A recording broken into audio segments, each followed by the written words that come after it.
वास्तु से कैसे हेल्प होता है किसी का? वास्तु आपको फ्यूचर का बाद में बताता है, वास्तु आपको आज का बताता है कि आज आप किस चीज को फेस कर रहे हैं, किस चीज से पीड़ित हैं और क्या चीज आपको बचा सकती है। किस किस कारण से वास्तु खराब होता है, हमें कैसे पता चलेगा कि इस कारण से हमारा वास्तु खराब हुआ है, इस कारण से हमारा वास्तु सही हो सकता है? अगर इसका मुझे आपको एक राइट आंसर देना हो, वास्तु से हमें डरना चाहिए? ये बहुत बड़े बड़े भ्रम फैलाए जा रहे हैं आज, ये हो जाएगा, इसमें ये नहीं हो जाएगा, इसमें ऐसे। एक अच्छा कंसल्टेंट आपको ये बताने से पहले कि दोष क्या है, आपको बताएगा कि आपको प्रॉब्लम क्या रही है। क्या खराब कुंडली या खराब वास्तु दोष के कारण तलाक वगैरह होते हैं? तो ये एक्चुअली मेडिकल एस्ट्रोलॉजी है क्या? इंसान के ग्रहों को देखकर ये बता देते हैं कि भाई ये दिक्कत आ सकती है। न्यूमरोलॉजी में और एस्ट्रोलॉजी में क्या फ़र्क है? एक आम इंसान को किस में ज़्यादा ध्यान देना चाहिए, उसके एस्ट्रोलॉजी में, न्यूमरोलॉजी में या वास्तु में? देखिए, हर एक का काम अलग अलग है। कि मैं बहुत अच्छा काम कर रहा हूँ, सही रास्ते पे चल रहा हूँ, कुछ नहीं कर रहा हूँ, वास्तु को भी सही रखा है, सब कुछ मेहनत भी कर रहा हूँ, फल नहीं मिल रहा। क्या वो सही डायरेक्शन में मेहनत कर रहा है? एस्ट्रोलॉजी आपको जीवन की दिशा देता है। एस्ट्रोलॉजी के गुलाम मत बनिए। नेगेटिव एनर्जी, इविल आई कैसे इम्पैक्ट करता है हमारी लाइफ में? ट्यूसडे और सैटरडे रात को पीली सरसों होती है, अपने पूरे घर में बिखेर दीजिए। हनुमान जी के चरणों से सिंदूर ले आइए, अपने घर के बाहर उसे स्वास्तिक बना दीजिए। एस्ट्रोलॉजी को लेके ऐसी क्या आकाशवाणी करना चाहते हैं जो हमारे दर्शकों को फायदा दे? मेरी आकाशवाणी ये है,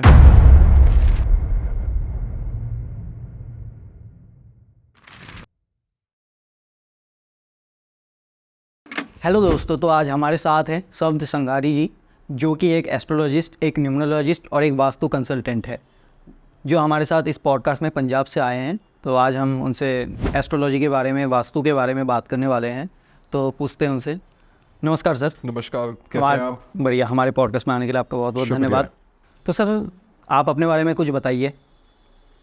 देखिए, मैं पंजाब के शहर जलंधर से रहने वाला हूँ सही। और बाय क्वालिफिकेशन तो मैं एक कंपनी सेक्रेटरी हूँ, लेकिन बहुत एक अर्ली एज में फैमिली बिजनेस ज्वाइन कर लिया था स्टॉक ब्रोकरेज का, कि जिसकी वजह से प्रैक्टिस कभी नहीं गई और बिजनेस में ही ध्यान रहा। लेकिन घर पे माहौल ऑकल्ट का हमेशा से था, क्योंकि पापा को कुंडली देखना बहुत अच्छा आता है और मदर मेरे पाम रीडर बहुत अच्छे हैं।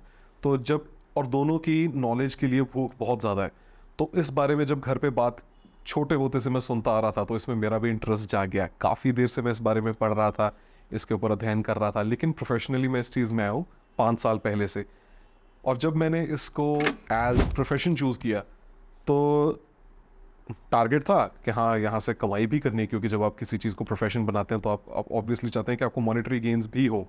लेकिन एक दिल में जेन्युइन कंसर्न था कि हाँ, लोगों को मिसगाइड नहीं होने देना है, लोगों के एफर्ट्स वेस्ट नहीं होने देने हैं, पैसा वेस्ट नहीं होने देना है, लोगों को साथ लेकर चलना है और उनका जेन्युइनली हेल्प करना है। और भगवान की, मेरे गुरुजी की बहुत कृपा है मेरे पर कि मैं बहुत सारे लोगों की आज तक मदद कर पाया हूँ, जिनकी वजह से बहुत दुआएं भी मिली हैं और बहुत सारी ज़िंदगियाँ हमने पॉजिटिवली चेंज भी की हैं।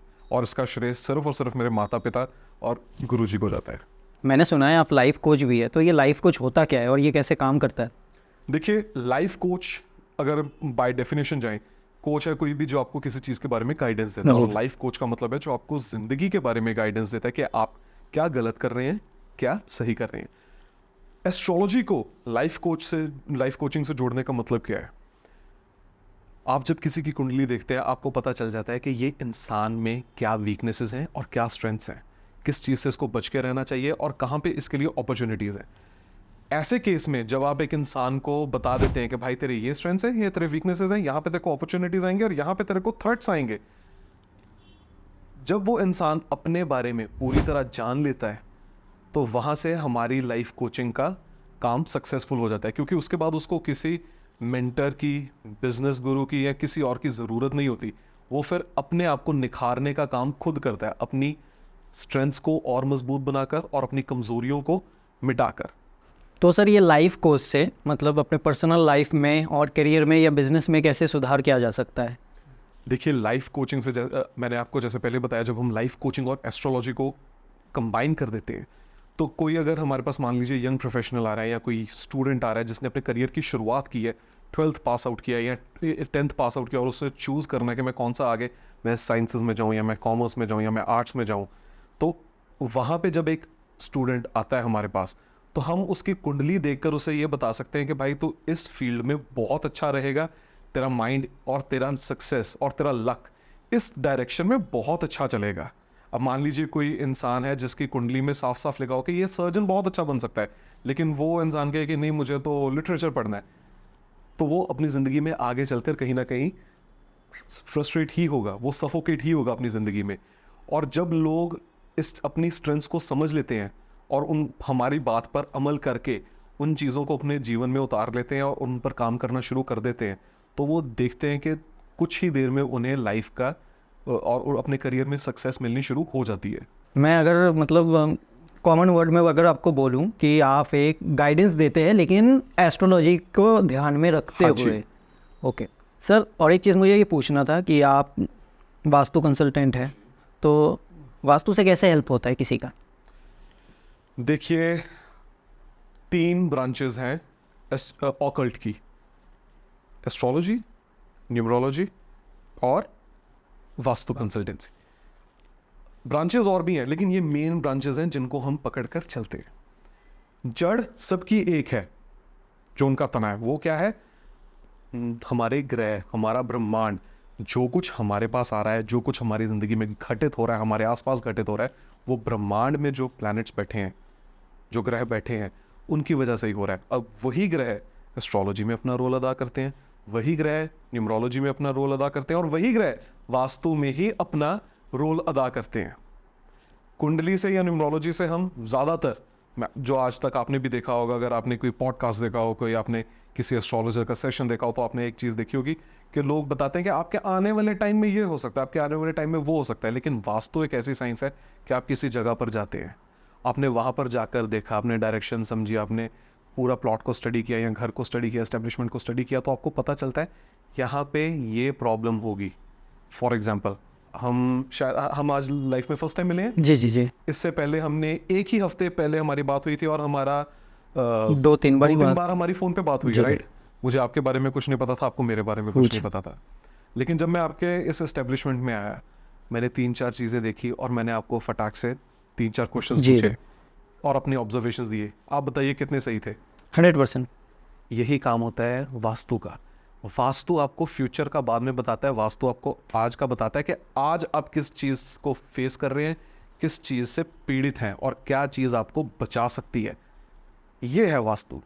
तो सर और एक चीज़ मुझे ये पूछना है कि ये जो वास्तु है ये किन किन वजह से ख़राब होता है और किन किन वजह से ये सही हो सकता है? हमें कैसे पता चलेगा कि हमारा वास्तु ख़राब है और हम इसे कैसे ठीक कर सकते हैं? इसका आंसर एक मैं एग्जाम्पल से शुरू करूँगा। हमने टेस्ट के चक्कर में घर की दाल रोटी छोड़कर पिज्ज़ाज और बर्गर्स पे अपना टेस्ट बर्ड्स को एडजस्ट कर लिया। हाँ। इसी तरीके से हमने अपना घर सुंदर बनाने के चक्कर में, मॉडर्नाइजेशन करने के चक्कर में, जो हमारी इतने हज़ार साल पहले से एक टेक्निक चली आ रही थी, उसको छोड़ दिया। अब आज आप देखिए कि आज से कुछ साल पहले तक मड हाउसेस में रहते थे लोग, कितना सुख और कितनी शांति थी। आज आप किसी गांव में जाइए, अधिकतर घर मड हाउसेस ही हैं। उन लोगों को इतनी शांति क्यों है? हमने ब्यूटिफिकेशन के चक्कर में अपने सिद्धांतों को छोड़कर, जिस तरह हमने अपनी हेल्थ को छोड़कर अपने टेस्ट बर्ड्स को सेटिस्फाई किया है, उसी तरीके हमने अपनी ज़िंदगी में क्या हमारे लिए अच्छा था और क्या हमारे लिए गलत था, उस सब को छोड़कर हमने अपनी आंखों को, अपने एस्थेटिक सेंस को ज़्यादा प्रेफरेंस दे दी। वहाँ से हमारे वास्तु दोष शुरू होते हैं। छोटे छोटे वास्तु दोष के हैं। नॉर्थ ईस्ट में आपका टॉयलेट है, किचन आपकी गलत डायरेक्शन में है। इवन दो क्या 90% घरों में आप देखेंगे डार्क कलर की स्लैब चल रही है किचन में, काले रंग की स्लैब है किचन में, जो अपने आप में ज़्यादातर होता है वो। हाँ, जो कि सबसे एक बहुत बड़ा वास्तु दोष है। एक और बहुत बड़ा वास्तु दोष है कि मेरे को हंसी आती है कई बार लोगों को सुन के कि वो ऑन एयर बहुत बड़ी बड़ी बात बोल देते हैं। साउथ ईस्ट में एक कपल सो रहा है या उन्हें पेट के रिलेटेड कोई ऐसी मेजर प्रॉब्लम आ जाएगी कि जिसका इलाज उनके घर तक बिकवा देगा, या कपल का डाइवोर्स हो जाएगा। क्योंकि फायर एलिमेंट में अगर आप कपल को डाल रहे हो, वहाँ पे भेज रहे हो, कुछ दिनों तक फायर अच्छी लगती है, उसके बाद वो जलाती है। तो सर हम आजकल कहीं घूमने गए, मान लीजिए कोई हिल स्टेशन वगैरह गए, कहीं पे हमें कुछ चीज़ पसंद आ गया, हम खरीद के घर पे लेके आ गए, तो हमें कैसे पता चलेगा कि वो हमारे वास्तु के लिए सही है या गलत है? देखिए, ये बहुत एक कंट्रोवर्शियल क्वेश्चन है, क्योंकि अगर इसका मुझे आपको एक राइट आंसर देना हो तो बहुत लोग इस पर ऑब्जेक्ट करेंगे। ज़्यादातर लोग आजकल अपने नए घर बना रहे हैं जी। और ज़्यादातर यंग प्रोफेशनल्स की कोशिश करते हैं कि अपने शहर से निकलकर हमें दूसरे किसी बड़े मेट्रो सिटी सिटी में। में जाना है या कहीं पे जाना और वहाँ पे, या बहुत सारे लोग वो ऐसे भी हैं कि जो बड़े शहरों में ऑलरेडी रह रहे हैं, वो अपने घर वालों से अलग होकर अपने लिए, चैलेंजेस के लिए, फ्रीडम के लिए, ज़िंदगी को समझने के लिए एक नया अपना घर लेते हैं। मेरी सलाह उनको यही रहेगी कि एक बार, पहली बार में एक अच्छे वास्तु कंसल्टेंट को बुलाकर अपने घर का एक थॉरो चेकअप ज़रूर करा लीजिए। क्योंकि आप मान लीजिए आप कोई ऐसी चीज़ ले आए, आप कहीं घूमने गए, आपको वहाँ से कोई आर्टिफैक्ट बहुत अच्छा मिला, मान लीजिए 2 एलिफेंट्स जिनकी ट्रंक्स रेज मान लीजिए भगवान की कोई मूर्ति मिल गई, उससे भी होता है? भगवान की मूर्ति, अब भगवान का स्थान कहाँ पे है? मंदिर में। अब आपने क्या किया कि श्री कृष्ण की मूर्ति है या पेंटिंग है, आपको बहुत अच्छी लगी, अब आपने उसे उठा के लगा लिया गलत डायरेक्शन में, अलग अलग गलत डायरेक्शन है, आपने उसको गलत डायरेक्शन में उठा के लगा लिया, वो आपका एक वास्तु दोष बन गया। ठीक है, आप कोई आर्टिफैक्ट लेके आए, कोई 2 हाथी ले आए, बहुत कॉमन चीज़ जो मैंने देखी है लोगों के ड्राइंग रूम्स में पड़ी होती है, नॉर्थ ईस्ट में जो कि पाए जाते हैं, वहाँ पे लोगों ने 2 हाथी आमने सामने रखे होते हैं, अपने आप में बहुत बड़ा वास्तु दोष है। अब कोई इंसान सोचेगा हमने तो एक छोटे से यार 100-150 रुपए के या 500,000 के हाथी ही रखे थे, लेकिन डायरेक्शन गलत में रख दिए। अब यहाँ पे हमारा रोल आता है एक अच्छे वास्तु कंसल्टेंट का। वो जब आएगा वो आपको पहली बार में ही समझा जाएगा कि इस डायरेक्शन में ये मत करना, इस डायरेक्शन में ये करना। और आगे आप जब कोई नया घर बनाएंगे, बड़े घर में शिफ्ट होंगे, किसी दूसरे शहर में, किसी दूसरे देश में शिफ्ट होंगे, तो आपको उस कंसल्टेंट की बात हमेशा माइंड में रहेगी। वो आपकी इन्वेस्टमेंट आपको वहाँ पर पे करेगी, क्योंकि हो सकता है उसके बाद किराए के घर में रहने के बाद आप एक अपना घर बनाएं। अगर आपकी इच्छा हो तब भी आप एक कंसल्टेंट बुला सकते हैं, लेकिन मेजर चीज़ें आपके माइंड में क्लियर होंगी और आपको गलती करने का आपका कोई भी स्कोप कम हो जाएगा। तो मतलब वास्तु से हमें डरना चाहिए, वास्तु खराब होने से? वास्तु खराब होने से डरना तब चाहिए कि अगर हम उस चीज़ को बदलने को राजी नहीं हैं। अच्छा।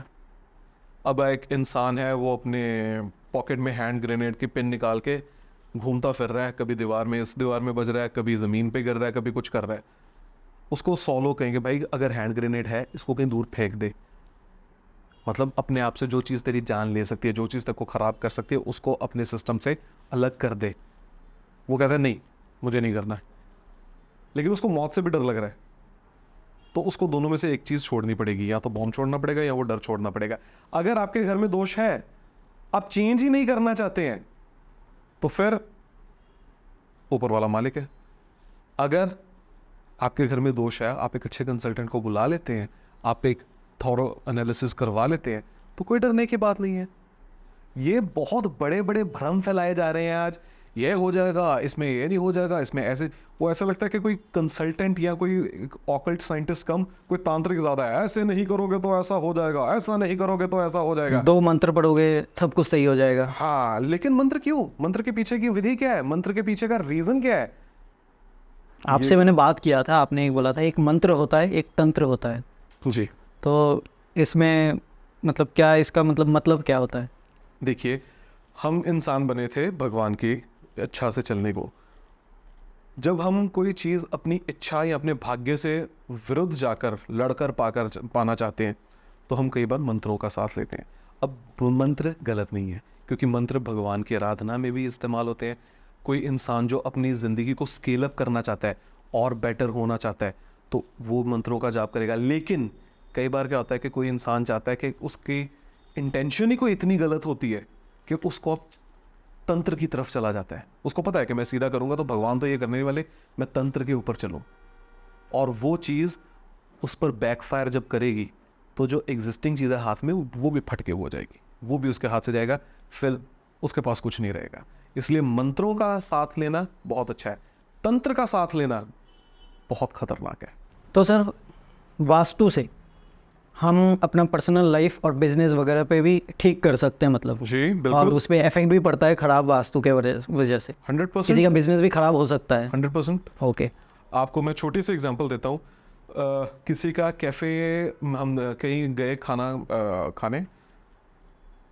खाने की क्वालिटी बहुत अच्छी थी, और जब खा रहे थे पता चल रहा था कि हर एक चीज़ फ्रेश यूज़ की गई है। प्रॉब्लम मुझे वहाँ पे क्या दिखी कि यार कोई आ ही नहीं रहा, वो इंसान मालिक टेंशन में बैठा है, वो जो कैफ़े है वो चल ही नहीं रहा, ना उसकी एडवर्टीजमेंट है ना कुछ है। अब वो खाना अच्छा बना रहा है, क्वालिटी अच्छी है, एम्बियंस अच्छा है, लेकिन मालिक प्रॉफिट में नहीं आ पा रहा। यहां से ही रोल आता है खराब वास्तु का। किचन गलत डायरेक्शन में होगी, एंट्रेंस गलत होगी, या सीटिंग गलत होगी। अब आपको मैं फोटोज शेयर करूंगा, वीडियो शेयर करूंगा, आप पॉडकास्ट के रिलीज में आप वो दिखा सकते हैं कि हमने भोपाल में एक पूरा कैफे बिगिनिंग से प्लान किया था, और वो जब कैफे हमने बनाया मात्र 750 स्क्वायर फीट जगह में उसको वास्तु ऑस्पिशियस भी बनाया गया। उसमें हर एक चीज़ इस्तेमाल भी ऐसी, उसमें कलर्स ऐसे इस्तेमाल किए गए उस जगह पे जहाँ पे होने चाहिए थे, उस डेटी के हिसाब से, उस डायरेक्शन के हिसाब से। किचन उस डायरेक्शन में रखा गया। तो वो वास्तु सिर्फ और सिर्फ आपको बिजनेस की सक्सेस नहीं देता, vastu is also use for beautification as well. मान लीजिए आपने आपने किसी का घर या किसी का बिजनेस हो गया, कैफ़े हो गया, जैसा आपने बोला, आपने वास्तु के हिसाब से कर दिया, और उस बंदे की गलती की वजह से ऐसा कोई सामान लेके वो आ गया, उसकी वजह से वास्तु ख़राब होता है। आपने ऑलरेडी उसको सही करके रखा हुआ है, तो क्या वो ख़राब हो सकता है फिर उससे वजह से, या खंडित हो सकता है? इसमें दो चीज़ें हैं। इंसान की अगर या तो नीयत ख़राब हो जाए, ज़्यादा प्रॉफिट के चक्कर में वो कोई गलत काम कर दे, मान लीजिए गलत क्वालिटी लाना शुरू कर दिया उसने सामान की कि मैं ज़्यादा मार्जिन रख लूँ अपने लिए, या उसकी ओवरऑल ही नीयत ख़राब होगी, या उसने कोई ना कोई चीज़ जब ऑलरेडी एक इंसान ने उसे बता दिया कि इससे ऐसे करना है, नहीं वो कह रहा है नहीं मैं तो अपने हिसाब से करूँगा जो मेरी आंखों को जचेगा, तो फिर डेफिनेटली वो तो पोछे लगे हुए फर्श पर कीचड़ वाले पैर से चलने के बराबर है। और सर एक और ये चीज़ है कि जो एस्ट्रोलॉजर है, एक एस्ट्रोलॉजर और एक वास्तु कंसल्टेंट में फ़र्क होता है। देखिए, जो एक अच्छा एस्ट्रोलॉजर होगा वो आपकी कुंडली से बता देगा कि आपके घर में वास्तु दोष है, जिसको वास्तु के प्रॉब्लम्स की, जिसको वास्तु की नॉलेज है वो आपको कुंडली से देखकर बता देगा। अब ऐसा ज़रूरी नहीं है कि वास्तु, जिसे वास्तु आते है उसे एस्ट्रोलॉजी नहीं आ सकती, जिसे एस्ट्रोलॉजी आती है उसे वास्तु नहीं आ सकता। मैं खुद एक एस्ट्रोलॉजर हूँ, एक न्यूमरोलॉजिस्ट हूँ, एक वास्तु कंसल्टेंट हूँ, तीनों चीज़ें करता हूँ, क्योंकि मैंने जैसा आपको पहले बताया कि हर चीज़ का सिद्धांत, मेन उसकी जड़ वो ग्रह ही है।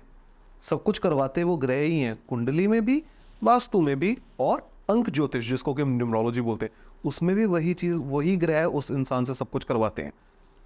लेकिन अगर आपको 1% भी डाउट है कि वो इंसान को नॉलेज नहीं है या आपको उस पर शक हो रहा है, तो मेरी रिकमेंडेशन ये रहेगी कि आप एक किसी अच्छे वास्तु कंसल्टेंट को बुलाइए जो आपकी जगह पर आकर एक बार में आपको बता दे कि क्या गलती है और आप फेस क्या कर रहे हैं। गलती से पहले वो आपको ये बताए कि आपको यहाँ पे फेस क्या हो रहा है, आपको यहाँ पे मुनाफा हो रहा है, आपको इस कमरे में बैठ के बेटर आइडियाज़ आ रहे हैं, यहाँ पे इस कमरे से आपका प्रोजेक्ट नहीं छूट पा रहा है। जैसे कि आपका एक रूम है, वहाँ पे आके मैंने सबसे पहले आपसे बात की कि यहाँ पे इस कमरे में आप जो भी करेंगे, कोई भी प्रोजेक्ट लेंगे, 10 दिन का एक दिन में होने वाला काम है, 10 दिन का प्रोजेक्ट, उसको अपने क्लाइंट को 10 दिन दे दिया, वो 12वें दिन भी वहाँ से निकलने के टाइम वो प्रोजेक्ट तंग ही करेगा। ये एक अच्छे वास्तु कंसल्टेंट की निशानी है। मैं अपनी तारीफ नहीं कर रहा, लेकिन मैं आपको एक पहचान बता रहा हूँ कि वो कि हम ऐसे जान सकते हैं कि ये अच्छा वास्तु हमारा सही हो सकता है। Yes. ये और ये से यस, क्योंकि वो एक अच्छा कंसल्टेंट आपको ये बताने से पहले कि दोष क्या है, आपको बताएगा कि आपको प्रॉब्लम क्या है। प्रॉब्लम्स क्या है। तो एक चीज़ मुझे ये पूछना है कि मान लीजिए मैंने ये सब, किसी ने हमारा ये पॉडकास्ट देखा, उसने अपना कुंडली भी नहीं बना रखा है, ना वास्तु के बारे में उसको पता है, तो वो बंदा पहले क्या करेगा? क्या पहले कुंडली बनवाएगा या पहले वास्तु चेक करवाएगा? देखिए, सबसे पहली बात रहती है कि अपनी कुंडली बनवाई जाए। अच्छा, कुंडली से देखा जाएगा और वहाँ से पता चलेगा कि ये इंसान किस दर्द से निकल रहा है, या क्या इसकी दशा है, और क्या इसका अच्छा टाइम है जिसको ये और अच्छा बना सकता है। अगर वहाँ से उसको देख के लग रहा है कि नहीं, इसकी प्रॉब्लम ऐसे जाने वाली नहीं है, वो फिर उस कुंडली को उस दृष्टि से देखेगा कि क्या इसके घर में कोई वास्तु की प्रॉब्लम है, कोई मेजर प्रॉब्लम है जो तंग कर रही है इसको, जो सिर्फ कुंडली के ग्रहों से ठीक नहीं होगी, जो उसके घर के ग्रह भी ठीक करने पड़ेंगे। और चलिए मैंने कुंडली अपना बनवा लिया, ठीक है, वास्तु मेरा ख़राब है, मैंने नया घर बनाया, तो अगर वास्तु ख़राब है, अब मैंने किसी वास्तु कंसल्टेंट को दिखाया, तो वो तोड़ फोड़ करने से वास्तु ठीक हो जाएगा? मैंने घर में कोई दीवार है वो तोड़ दिया, नया कुछ कर लिया, इधर से उधर कर दिया, इससे वास्तु सही हो जाता है? देखिए, कोई इंसान हमारे पास आए और हमें लगता है कि उसकी कुंडली बहुत ज़्यादा ख़राब है। मैं क्या कहूँ कि भाई जहर खा के मर जाओ और दोबारा जन्म ले इस टाइम पे। नहीं, एक इंसान की ज़िंदगी भर की सेविंग्स और एक बहुत बड़ा लोन का अमाउंट जाता है एक घर बनाने में। एक अच्छे वास्तु कंसल्टेंट की या एक अच्छे एस्ट्रोलॉजर की निशानी क्या है? वो आपको डराए बिना आपसे छोटे छोटे या अगर ज़रूरत पड़े कुछ ऐसे उपाय करवा के कि जिनसे आपकी ना तो पॉकेट टाइट हो रही है, ना आपके दिमाग पे ज़्यादा स्ट्रेस आ रहा है, वो आपसे ऐसे उपाय करवा के आपकी चीज़ें नॉर्मलाइज कर देगा, ठीक कर देगा। ये तो होगी वास्तु की बात। तो मैंने और एक चीज़ सुना है, मेडिकल एस्ट्रोलॉजी। जी। तो ये मैंने बहुत सुना है, लेकिन मैंने ऐसा कोई किसी से ऐसे डिस्कस नहीं किया, ना मुझे ऐसा कोई वीडियो मिला जिसके बारे में मेडिकल एस्ट्रोलॉजी के बारे में बात किया जा सके। तो ये एक्चुअली मेडिकल एस्ट्रोलॉजी है क्या?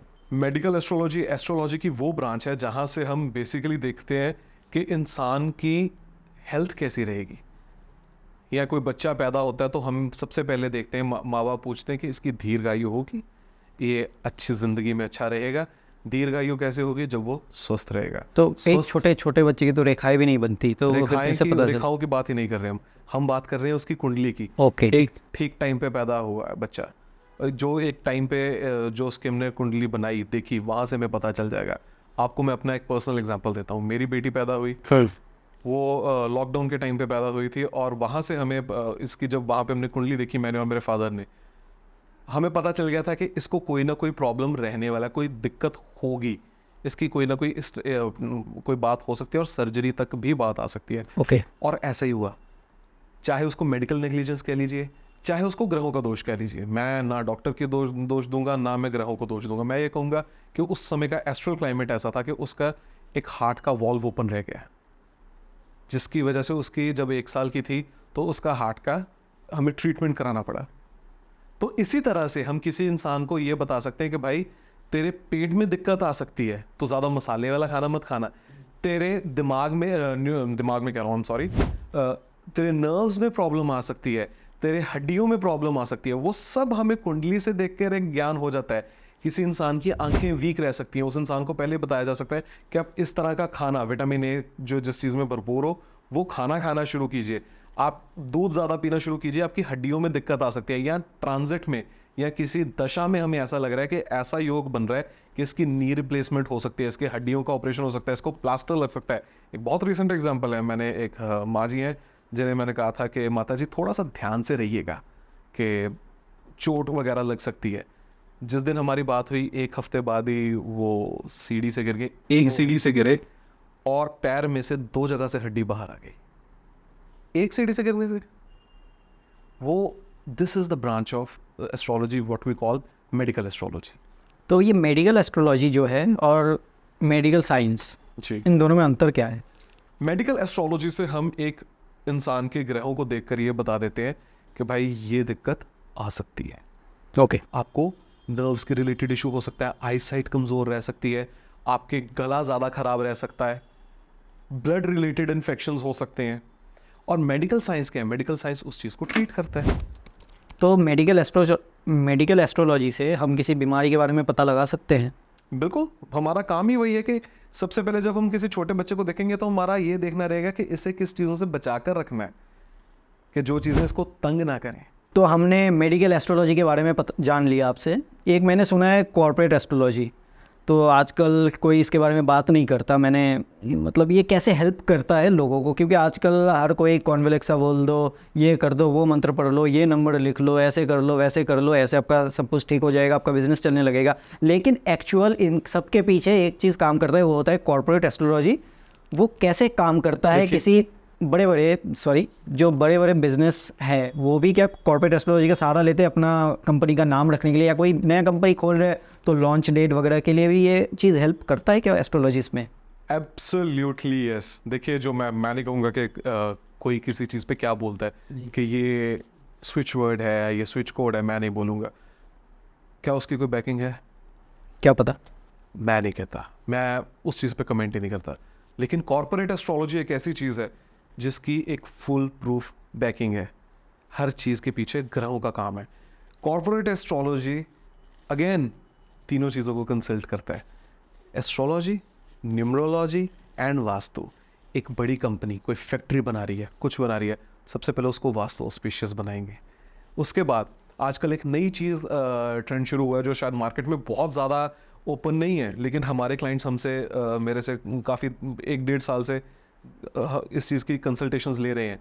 क्या कि उनके पास जब आ जाता है कोई किसी क्लाइंट का बायोडेटा आता है उनके पास, उस पर जाहिर सी बात है कि डेट्स ऑफ बर्थ लिखे होते हैं।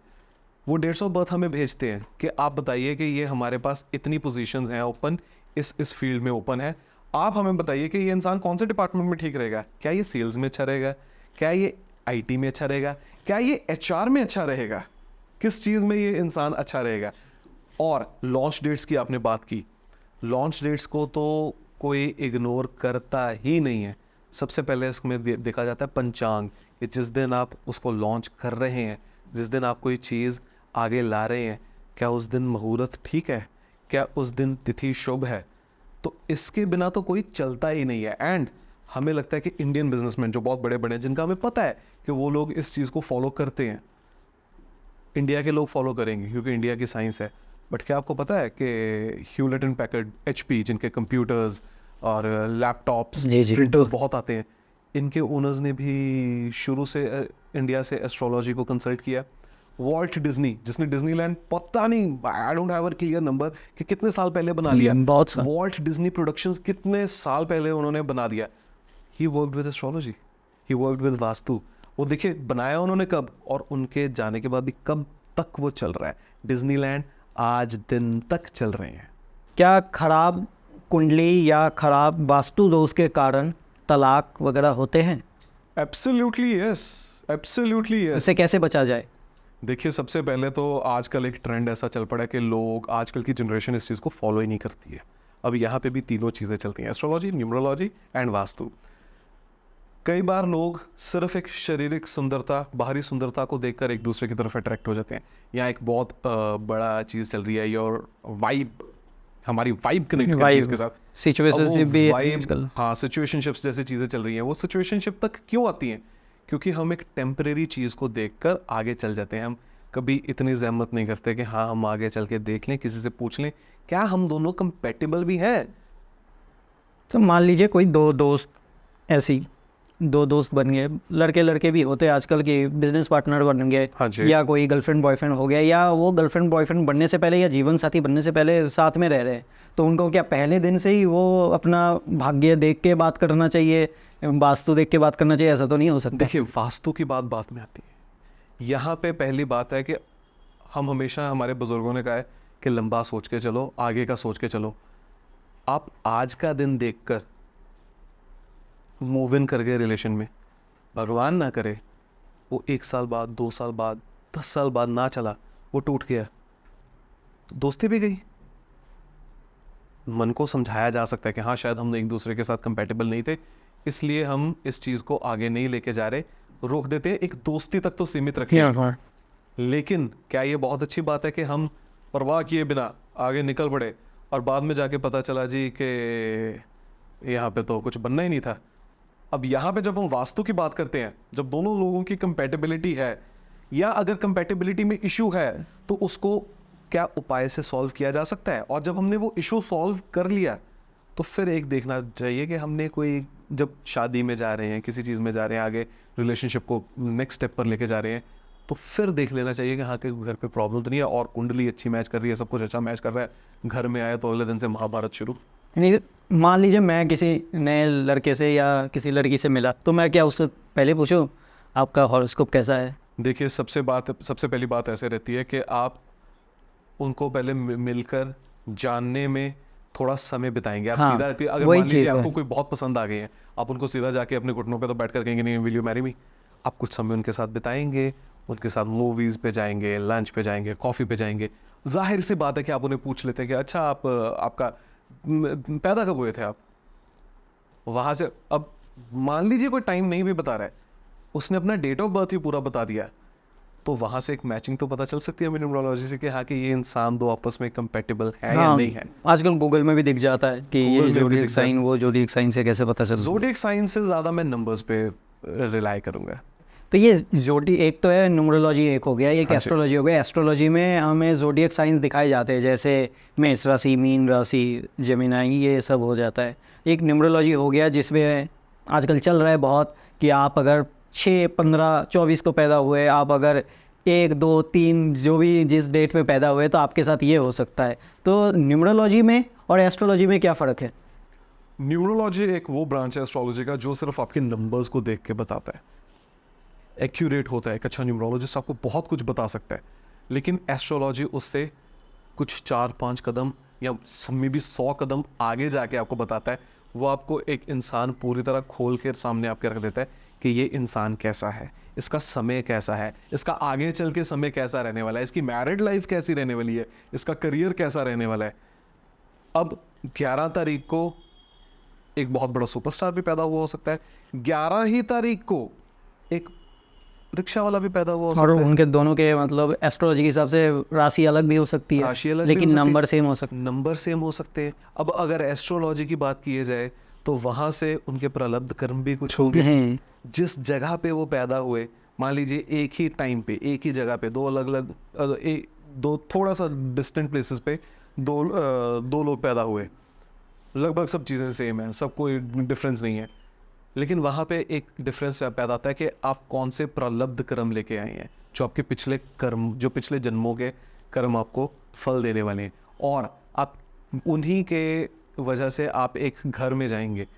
वहाँ से डिपेंड करता है कि आप एक अच्छे सिविल सर्वेंट के घर में चले गए, आप किसी पॉलिटिशियन के घर में चले गए, या आप एक इकोनॉमिकली चैलेंज्ड या मिडिल क्लास घर में चले गए, जहाँ से आपकी स्ट्रगल आपको डिफाइन करेगी।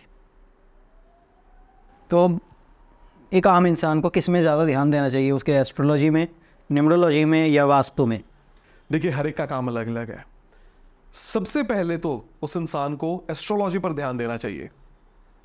एस्ट्रोलॉजी के अकॉर्डिंग उसे खुद को समझना चाहिए। एस्ट्रोलॉजी को समझिए। लोग एस्ट्रोलॉजी को क्या समझते हैं? भविष्य पता चलेगा, भविष्य पता मैं चल इस चीज से बच जाऊंगा, मुझे ये पता चल जाएगा, ऐसे पैसा कल है। क्या होने वाला है ये पता चलेगा। और हमारे पास लिटरली कई बार लोग आते हैं, भैया लॉटरी का नंबर कौन सा आने वाला है, ये कौन सा टिकट नंबर करो, वो ट्रेन के पीछे नंबर लिखे आते हैं, कौन सा नंबर लगाऊं तो अच्छा रहेगा। नहीं, एस्ट्रोलॉजी का फोरमोस्ट काम क्या है? आपकी जिंदगी का कंट्रोल आपके हाथ में देना। कंट्रोल हमारी जिंदगी का ऊपर वाले के हाथ में है, लेकिन किसी भी चीज को, किसी इंसान को बता देना, जैसा मैंने आपको पहले बताया कि यहाँ पे आप ये करोगे बचे रहोगे, ये करोगे फंसोगे। अब कोई इंसान है, वो आके पूछता है, जी मैं 2 नंबर का काम कर सकता हूँ क्या? हम कहेंगे भाई मर जाएगा, रहने दे। अब ऐसे कोई इंसान आता है, कोई कहता है कि मैं थोड़ा सा लॉ से उल्टा चलना चाहता हूँ, हम एडवाइस हमारी पहली ये रहेगी कि भाई रहने देना। या फिर इससे भी एक बेटर एग्जांपल हो सकती है शेयर मार्केट, जिससे बहुत लोग डरते हैं। एस्ट्रोलॉजी एंड शेयर मार्केट एक सेम तरह का हुआ है, और मैं दोनों जगह से आता हूँ। मैं स्टॉक ब्रोकर भी हूँ और मैं एस्ट्रोलॉजर भी हूँ। अब कोई इंसान मेरे पास आता है, मैं शेयर मार्केट में पैसा लगाना चाहता हूँ, मैं देख रहा हूँ उसकी कुंडली से देख के मुझे लग रहा है कि नहीं फलेगा, तो मैं उसे कहूँगा भाई मत कर। दूसरे टाइम पे एक जगह एक बंदा आ रहा है जो बहुत मजबूत स्थिति ऐसी लेके बैठा है अपनी कुंडली में कि उसको विंडफॉल गेन्स हो सकते हैं, तो उसे मैं कहूँगा भाई जैसे मर्जी पैसा लगा, कोई दिक्कत नहीं है। हाँ, लेकिन वहाँ पे भी एक नैतिकता के तौर पर, एक इंसानियत के तौर पर मेरी पहली कोशिश ये रहेगी कि भाई जुआबाजी, सट्टेबाजी से दूर रह के एक अच्छी इन्वेस्टमेंट की तरफ करो। वहाँ से हमें एक एस्ट्रोलॉजर और एक लाइफ कोच एस्ट्रोलॉजर का डिफरेंस समझ में आता है। एक आदमी कहेगा हाँ यार कर ले 2 नंबर का काम कर ले, तो 2 नंबर की ये कर ले, तो 2 नंबर का वो कर ले, तो स्मगलिंग कर ले, तो कुछ नहीं होता। हो सकता है उसकी कुंडली सपोर्ट करती हो सकता है, लेकिन क्या नैतिकता के तौर पर जब आपने ग्रहों की एक अध्ययन किया है, आपने एक विद्या को हासिल किया है, क्या आपका हमारा भी एक फ़र्ज़ बनता है कि उस इंसान को हम सही डायरेक्शन में गाइड करें?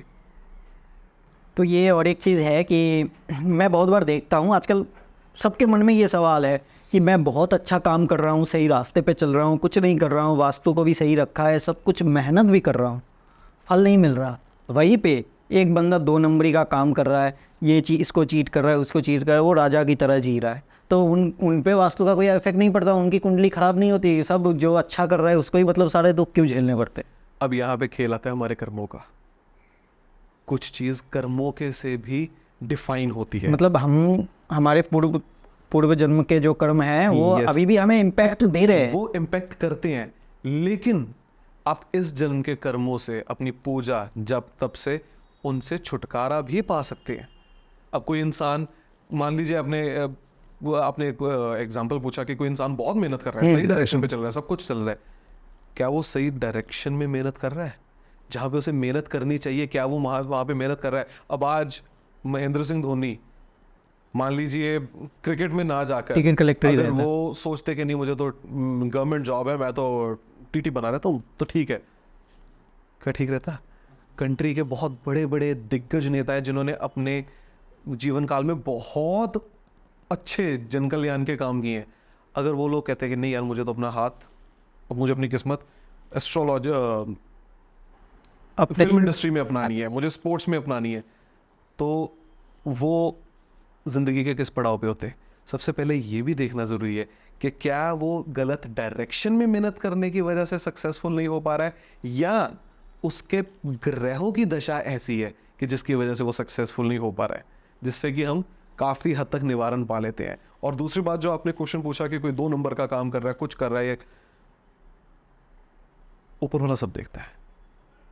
कुछ कर्म आप बना रहे हैं तो कुछ का ऊपर आप- ऊपर वाला हमारा क्यों नहीं देखता या उनका क्यों नहीं देखता, जो मतलब बहुत मुश्किल से जीते। मैं जाता हूँ रास्ते से, जी बहुत लोगों को देखता हूँ, कभी कभी दुख भी होता है। जी वहीं पे किसी कुछ लोगों को देखता हूँ कि मतलब बहुत लेविश लाइफ स्टाइल पे जी रहे हैं, ठीक है, कभी मतलब उन लोगों को घूर के भी नहीं देखते। तो उन्होंने क्या ऐसा पाप कर दिया कि उनको भगवान देख नहीं रहे, उनको देख रहे? देखिए यहाँ पे हमारा ये astral- क्या स्पिरिचुअल कनेक्शन है इसमें, या ये कुंडली का, ये भाग्य का ही दोष है? बहुत अच्छा आपने क्वेश्चन और बहुत अच्छा आपने बीच में एक कनेक्टिंग डॉट दिया, स्पिरिचुअलिटी। हमारी जिंदगी का, हमारी आत्मा का अल्टीमेट गोल क्या है? साल्वेशन, मुक्ति। मोक्ष पाना। परमात्मा ने आपको हर एक तरह के कर्म से काट के ही अपने पास, अपने चरणों में लेके जाना है। तो कुछ कर्म जो आपने किए होंगे वो तो आपको असर देंगे ही देंगे। दूसरी बात, मैं किसी की गलती नहीं कह रहा, मैं किसी का कुछ नहीं कह रहा, लेकिन कई बार ग्रह ऐसे होते हैं कि वो उस इंसान से मेहनत ही नहीं करवाते। हमने कितने लोग ऐसे देखे हैं कि बहुत एक अच्छे घर में पैदा हुए, बहुत अच्छे हालातों में होते हैं, हर चीज़ उनके आसपास कंड्यूसिव होती है कि अपनी लाइफ में और भी बहुत आगे जा सकते हैं, लेकिन वो अपनी लाइफ में मेहनत करके राज़ी नहीं है, या डायरेक्शन लेस हैं, या कई बार गलत ट्रैक पर चले जाते हैं। तो वहाँ पर, यहाँ पर भी कुछ रोल ग्रहों का भी है और कुछ रोल इंसान का खुद के कर्मों का भी है जो वो इस जन्म में बना रहा है। सिमिलरली कुछ लोग हमने देखे हैं कि बहुत इकोनॉमिकली चैलेंज बैकग्राउंड से आते हैं, लेकिन अपनी मेहनत से, हमने अपने क्रिकेट इंडस्ट्री में देखा है, हमने अपने पॉलिटिक्स में देखा है कि कई लोग बहुत नीचे तबके से आते हैं, मेहनत करते हैं, चैलेंज को एक्सेप्ट करते हैं और हर एक चीज़ से आगे आगे आगे लड़ते हैं, और वो उन चीज़ों से लड़ भी जाते हैं और सक्सेसफुल भी हो जाते हैं। यहाँ पे एक बात मैं बोलना चाहूँगा, एस्ट्रोलॉजी को ये नहीं समझना चाहिए कि हाँ एस्ट्रोलॉजर ने ये बोल दिया कि ये है तो यही होगा। आप उसे क्वेश्चन कीजिए कि यार अगर ये होगा, इसे बचने का तरीका क्या है? अगर मेरी ज़िंदगी में ये आगे चैलेंजेस आने वाले हैं, इन चैलेंजेस से बचने का तरीका क्या है? मैं कैसे अपनी ज़िंदगी को बेटर बना सकता हूँ? क्योंकि मैंने पहले भी कहा कि हमने एक इंसान को एस्ट्रोलॉजी को एक इंसान पर इस तरह से इस्तेमाल करना है कि वो इंसान को हमने डराना, धमकाना या ओवर ग्लोरीफाई नहीं कर देना कि आप ओवर कॉन्फिडेंट होके वो चला गया कि हाँ भाई मेरे को तो सब कुछ ठीक है। हमने उसको बताना, हमारा ये फ़र्ज़ है कि भाई तेरे ये नुकसान है, इसको ठीक कर, ये तेरी गलतियाँ हैं, इनके ऊपर काम कर, ये तेरी ताकतें हैं, इन ताकतों को पकड़, इनके ऊपर और काम कर, इनको और निखार। कौन नहीं कर सकता चीज़ें? चलिए, मेन बात ये है कि आप बोलना चाहते हैं कि एस्ट्रोलॉजी जो एक है, आप मान लीजिए रात को गाड़ी चला रहे हैं, आपके कार का हेडलैम्प है एस्ट्रोलॉजी, और आपके मुसीबतें हैं स्पीड ब्रेकर। यस, एस्ट्रोलॉजी आपको दिखा सकता है कि सामने स्पीड ब्रेकर है, आप Absolutely. उसमें से कैसे निकलेंगे वो आपके ऊपर है। Absolutely yes.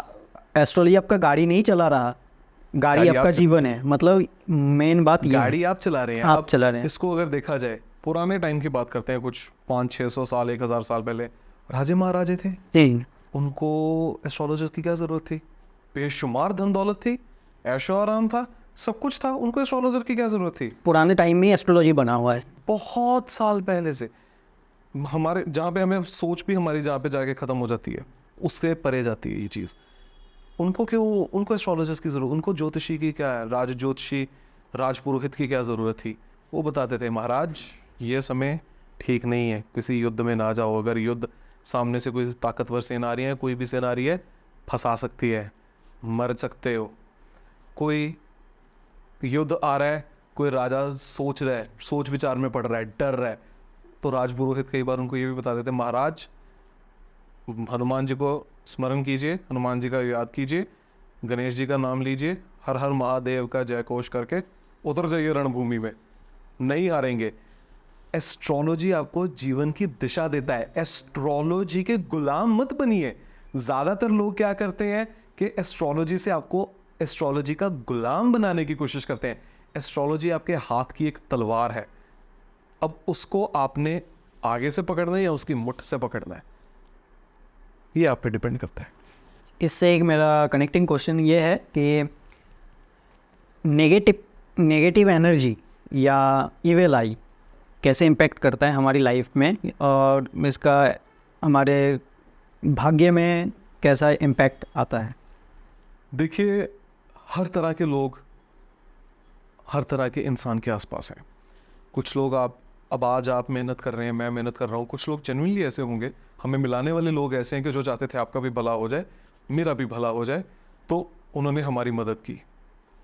हो सकता है कि कुछ लोग आए जो कमेंट सेक्शन में रीपोस्ट करके कुछ ना कुछ हमारी बातों को रिफ्यूट करें, कुछ करें। हो सकता है कुछ लोगों की मंशा कुछ और हो। मैं किसी को गलत नहीं कह रहा, सही को सही कहना ठीक है, सबकी अपनी मंशा किसी होती को है। गलत नहीं मैं कह रहा। हर एक का एक मंशा भी है, हर एक का एक फ्रेम ऑफ माइंड भी है, जो कि बहुत साल की ज़िंदगी बिताने के बाद, कंडीशंस में से निकलने के बाद बनती है। अब उसका हमारी ज़िंदगी पे वही असर पड़ता है, किसी की नेगेटिविटी का, किसी की बुरी नज़र से देखने का। अब बुरी नज़र ऐसे है कि आज अंबानी साहब कहाँ तक पहुँच गए, हम और आप यहाँ पर बैठे बैठे सोच रहे हैं यार अंबानी साहब कहाँ पहुँच गए, अदानी साहब कहाँ पहुँच गए, ये कहाँ पहुँच गया, वो कहाँ पहुँच गया। हम ऐसे देख भी रहे हो, वो लोग इस चीज़ के उपाय करते हैं, जनरली लोग उपाय करते हैं, लेकिन असर इस चीज़ का क्या आता है कि आप एक पौधे को देख रहे हैं, दो पौधे हैं आपके सामने, एक पौधा आपके सामने, एक पौधा मेरे सामने। मैं एक पौधे को बस गंदे गंदे इसके सामने नेगेटिव एनर्जी दे रहा हूँ, नेगेटिव वाइब्स दे रहा हूँ, बुरी चीज़ें बोल रहा हूँ। जैसे कि तारे ज़मीं पर मूवी में और आमिर खान ने एक बहुत अच्छा एग्जांपल दिया था कि अफ्रीका में एक ट्राइब है जो पेड़ काटते नहीं है, 10-15 दिन उस पेड़ के आसपास खड़े होकर 10-15 लोग गंदी गंदी गालियाँ देते हैं, उसे गंदा गंदा बोलते हैं, वो अपने 10-15 आप दिन मर बाद जाते हैं। वो पेड़ अपने आप कट जाता है। दूसरी तरफ आप हैं जो एक पेड़ को अच्छा संकेत दे रहे हैं, बहुत कुछ दे रहे हैं, उसके पानी दे रहे हैं, नरिशमेंट प्रॉपर दे रहे हैं, उसके पास अच्छी वाइब्स के साथ बैठ रहे हैं, उसको सहला रहे हैं। वही चीज़ हमारे साथ है कि अगर आपकी प्रोग्रेस के ऊपर, अगर आपके ऊपर कोई बुरी नज़र है, कोई बहुत ही गंदी मंशा लेकर बैठा है, असर आएगा। लेकिन बचाव भी है, बचाव हर चीज़ का है। सीधी सी बात, आप एक बात अपने मन में धार लीजिए, कोई काम करने जा रहे हैं, गौरी पुत्र गणेश का ध्यान कर कर निकलिए। ओम गण गणपते नमः, गणपत गणेश काटो कलेश, इस मंत्र को 11 बार बोल लीजिए। हनुमान जी को या जिस किसी भगवान में आपकी बहुत ज़्यादा आस्था है, कोई दूसरे धर्मों से हो सकते हैं, उनकी अपनी आस्था हो सकती है, भगवान को याद कीजिए, भगवान मेरे अंग संग रहिए, मेरे सहाय रहिए। अब आज काफ़ी मेरे वास्तु विजिट्स हो चुके हैं, लेकिन मैं फिर भी जब भी किसी नए वास्तु विजिट पे जाना होता है, कहीं पे भी जाना होता है, मैं गुरुजी के आगे आंखें बंद करके 2 मिनट के लिए बैठता हूँ और मैं कहता हूँ गुरुजी मुझे कुछ नहीं आता है। एक टाइम था मैं खुद बहुत धक्के खा के आज यहाँ तक पहुँचा हूँ। मैं एक, अगर मुझे लोग कहते हैं कि आप एक अच्छे एस्ट्रोलॉजर हो, एक अच्छे लाइफ कोच हो, मैं इसका श्रेय ये नहीं देता कि मेरे को बहुत कुछ पता है, क्योंकि मैं पहले उसको उस पॉइंट से इमोशनली कनेक्ट करता हूँ। मुझे पता है धक्के खाए हुए हैं, वो ह्यूमिलिटी अपने आप आती है। तो आज भी वो धक्के भी याद हैं, उन चीज़ों को याद रखकर परमात्मा का ध्यान करके जब मैं निकलता हूँ कि भगवान मेरे को कुछ नहीं पता, तूने मुझे वो दिन भी दिखाए हैं, शायद तूने मुझे वो दिन आज के दिन के लिए दिखाए थे कि तेरा बेटा ज़्यादा हवा में मत आ जाना, शायद तो मुझे ये दिन इसलिए दिखा रहा है कि शायद तूने आगे कुछ और दिन दिखाने हैं। मेरे अंग संग रहना, मेरे सहाय रहना, कोई बुरा काम, कोई गलत काम ना हो जाए मेरे साथ या मेरे से। मैं भी यही सोचता हूँ कि हमारे लाइफ में जो भी होता है एक सर्कल में होता है, जी ठीक है ना। मैं आपको एक अपना ही एग्जांपल देता हूँ कि मेरे पास बहुत पैसे आ रहे थे एक टाइम पे, तो हम लोग रेंट में रहते हैं, अभी भी रेंट में रहते हैं। तो क्या हुआ, मैंने मम्मी को बोला, मम्मी यार यहाँ पे नहीं रहना हमें, हम कहीं अच्छी जगह पे चलते हैं, ठीक है। 40 से 80 हज़ार रुपये किराया था, मंथली रेंट, प्लस 3-4 महीने का एक्स्ट्रा देना था हमें। तो मैं रेडी था, मेरे पास इतना तो था कि मैं रेडी था, लेकिन मम्मी ने बोला नहीं हमें नहीं जाना, यहाँ यहीं रहते, कोई बात नहीं देखा जाएगा, या घर खरीदने की कोशिश कर, इतना पैसा है तो। लेकिन इतना पैसा देकर रेंट में जाने का कोई वो नहीं है। पता नहीं क्या हुआ, मैं वैसे बहुत ज़िद्दी हूँ, मुझे जो करना है वही करूँगा। मैंने उनकी बात सुन लिया। कुछ महीने बाद मेरा थोड़ा डाउनफॉल आया बिज़नेस में, थोड़ा बहुत अप एंड डाउन्स आते ही हैं सबके। तो पैसे नहीं हैं। अब मैं जहाँ पे हूँ, किसी मंथ में ऐसा होता है कि मेरे वहाँ पे रेंट देने के पैसे नहीं होते। फिर मैं सोचता हूँ अगर मैं उस टाइम पे उनकी बातें ना सुनता, अगर मैं ले लेता, फिर मेरा हाल क्या होता। ऐसी बहुत सी चीज़ें हैं कि मैं लेना चाहता था, लेकिन मैंने मम्मी पापा के बात मान लिया, नहीं लिया, गुस्सा करता हूँ उन पे, मन ख़राब हो जाता है, लेकिन फिर भी कहीं ना कहीं उनकी बात सुन लेता हूँ। फिर बाद में जाके सोचता हूँ कि अच्छा उस टाइम पे ये नहीं किया था, इसलिए मुझे भुगतना नहीं पड़ रहा, नहीं तो फिर हो जाता तो मेरा हाल क्या होता, कौन देखता। तो ये चीज़ भी कहीं ना कहीं पे मैटर करता है कि मुझे इसलिए लगता है कि सब कुछ सर्कल में चलता है, हम अपने ही खुदे हुए गड्ढों पे खड़े हुए हैं। वहाँ पे, यहाँ पे अब आपने बहुत एक अच्छी एग्जांपल दी। यहाँ पे आपकी कुंडली में आपको आपके सूर्य और आपके चंद्र, सूर्य आपकी कुंडली के हिसाब से सूर्य कौन है? आपके पिता। चंद्र कौन है? आपकी माँ। आपने दोनों को सुन लिया, आपके ग्रहों ने ही आपको बचा लिया, समय रहते रोक लिया, नहीं तो कंडीशन आगे कुछ की कुछ हो सकती थी। मैं ऐसे बहुत एग्जांपल है कि मैं बहुत कुछ करना चाह रहा था, मैं गाड़ी लेना चाह रहा था एक टाइम पे, मैं ये करना चाह रहा था, वो करना चाह रहा था, लेकिन मैंने कहीं ना कहीं उनकी बातें सुनी। लेने को ले सकता था मैं, लेकिन क्या हो जाता, वो EMI पे होता, मेरे घर के बाहर पड़ा रहता, कहीं तो जा नहीं रहा हूँ अभी।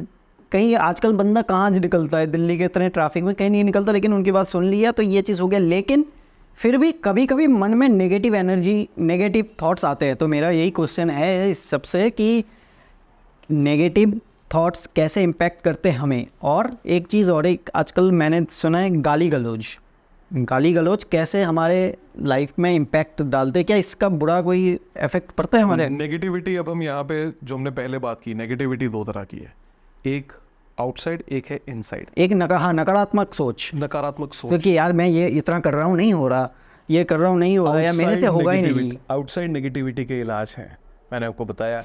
अपने परमात्मा को याद कीजिए, अपने घर पे छोटे छोटे उपाय होते हैं। बहुत आपको सिंपल सा, अपने व्यूज़ के लिए एक आपको उपाय बताता हूँ।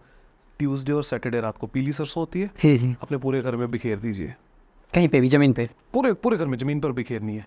सुबह उठ के जब झाड़ू लगेगा, निकल जाएगा, आपको 2 या 3 बार करने के बाद एक इतना पॉजिटिविटी अपने घर में लगेगी कि कोई बाहर की बुरी नज़र हो, कुछ हो। और एक बहुत सिंपल है, हनुमान जी के चरणों से सिंदूर ले आइए, अपने घर के बाहर उसे स्वास्तिक बना दीजिए। आप खुद देखेंगे कि कोई कितना मर्जी गंदी नज़र से, बुरी नज़र से, बुरी मंशा से आपका सोच ले कर ले, हनुमान जी स्वयं आके आपकी रक्षा करेंगे। अब यहाँ पे एक थॉट ले आए हम अपनी सेल्फ नेगेटिविटी का, जो नेगेटिविटी हमारे अंदर है वो आपको ख़त्म कर देगी, तबाह कर देगी। What is emotion? What is emotion? Energy in motion. वो नेगेटिव है, वो पॉजिटिव है। आप नेगेटिव इमोशन के साथ चल रहे हैं, भाई आप खुद को ही तबाह कर लोगे। आप पॉजिटिव इमोशन के साथ चल रहे हैं, आएंगे चैलेंजेस आएंगे। आप सड़क पे जाते हैं कि आपको सड़कें हमेशा स्मूथ मिलती हैं? क्या आपको आगे ट्रैफिक नहीं मिलता? क्या आपके आगे कहीं से कुत्ता या बिल्ली निकल नहीं जाते? सब कुछ होता है, लेकिन आप कहते हो नहीं, मुझे चलते रहना है। आपको एक बहुत अच्छा एग्जाम्पल दूंगा। एक इंस्टीट्यूशन था जिसका मैं मेंबर था, JCI, बहुत बड़ा इंस्टीट्यूशन है, एक ऑर्गेनाइजेशन है बेसिकली, उसका मैं मेंबर था। उनका काम ये नहीं है कि हम समाज की सेवा करेंगे, वो कहते हैं बाद में करेंगे, लेकिन पहले हमारा मूल कर्तव्य क्या है कि जो हमारे मेंबर्स हैं हम उनको अच्छे से ट्रेन करेंगे ज़िंदगी के अलग अलग पहलुओं के लिए, चाहे वो पब्लिक स्पीकिंग हो, चाहे वो अच्छी फैमिली लाइफ लीड करना हो, चाहे वो अच्छी प्रोफेशनल लाइफ लीड करना हो, चाहे वो एक अच्छे सिटीज़न बनना हो, चाहे वो एक अच्छा बिजनेसमैन बनना हो। तो ऐसा एक बिजनेस का ट्रेनिंग प्रोग्राम था, टेक्सला, शिमला में हुआ था, कुफरी में हुआ था 2015 में। अब वहाँ पे एक चैलेंज दिया गया। पहले दिन जो दूसरा दिन था, हम वहाँ पे गए, तो मेरे को अपने ट्रेनर का नाम आज भी याद है, राहुल आहूजा सर। तो वो सेशन, उस समय का सेशन वो ले रहे थे। उन्होंने कहा कि आप सबका कोई टारगेट है, किसका किसका टारगेट है। 60 लोग थे हॉल में, सबने हाथ ऊपर कर दिया। मैं एक चैलेंज देने वाला हूँ, बहुत मुश्किल होगा जो। काफ़ी हाथ ऊपर आ गए, सब बाई चांस थोड़ा मैंने जल्दी हाथ कर दिया, शब्द आ जा। मैं गया, कहते जूते वगैरह उतार दे यार, क्या।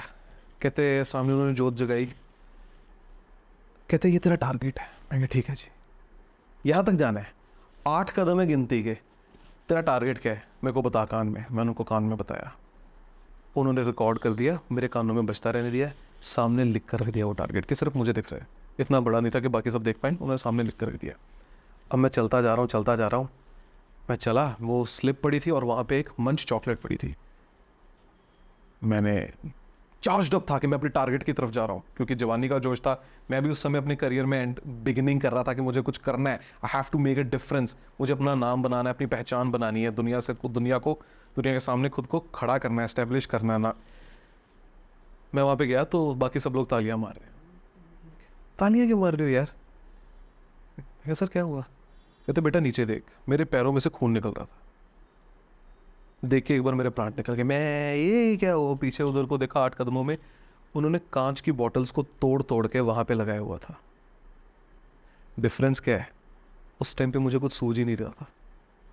जिस टाइम पे आप अपने करियर ऑब्जेक्टिव, अपने मूलभूत ऑब्जेक्टिव से जहां से डेविएट कर गए, खत्म। आपको अंदर की नेगेटिविटी हो, बाहर की नेगेटिविटी हो, हर कुछ अफेक्ट करना शुरू कर जाएगा। अब इसका भी एक एस्ट्रोलॉजिकल पॉइंट है कि आप एक अपने एस्ट्रोलॉजर को जाके पूछ सकते हैं कि मैं अपनी डिटर्मिनेशन, अपनी विल पावर कैसे स्ट्रॉन्ग करूं कि मुझे मरना नहीं है, गिरना नहीं है। सिमिलरली जब मेरे पास कोई क्लाइंट्स आते हैं ना, होता है कि आप भी मुश्किल हालातों से निकले, मैं भी मुश्किल हालातों से निकला हूं, रोना आ जाता है। आता है। मैंने अपने आप को एक बात समझाई थी, मैं उनको भी एक बात समझाता हूँ, अपने व्यूअर्स को एक बात कहना चाहता हूँ। आंसू एक पेट्रोल की तरह है। पेट्रोल हम गाड़ी के अंदर डालते हैं, वो गाड़ी चलाते हैं। गाड़ी के ऊपर डाल देंगे ना तो गाड़ी जल जाएगी। इसी तरीके से जब हम एक आंसू बहाते हैं, हम खुद को वीक कर रहे हैं। जब हम अपने अंदर आंसुओं को पीते रहते हैं ना, अंदर एक इमोशन थोड़ी देर के लिए नेगेटिव जरूर होता है, स्ट्रांग होता है, लेकिन आप अंदर ही अंदर और स्ट्रांग होते जाते हो। नेगेटिविटी से बचना है, छोटे छोटे उपाय हैं। इसका भी एक ऐसी चीज़ है कि मैं अपने व्यूअर्स को बताना चाहूँगा कि हाँ, वो लोग इस चीज़ को फॉलो करें। बहुत छोटा सा उपाय है, पिंक सॉल्ट बाथ लेना शुरू कर दीजिए। नहाने के पानी में थोड़ा सा दूध डालना शुरू कर दीजिए। नहाने से पहले थोड़ा सा अपने माथे पर दूध, अपने सर पर और माथे पर थोड़ा सा दूध डाल दीजिए। आपकी नेगेटिविटी काफ़ी हद तक दूर हो जाएगी। एस्ट्रोलॉजिकली तो उसका बेनिफिट लीजिए, लेकिन at the same time astrology के गुलाम मत बनिए, एस्ट्रोलॉजी को अपना हथियार भी बनाइए।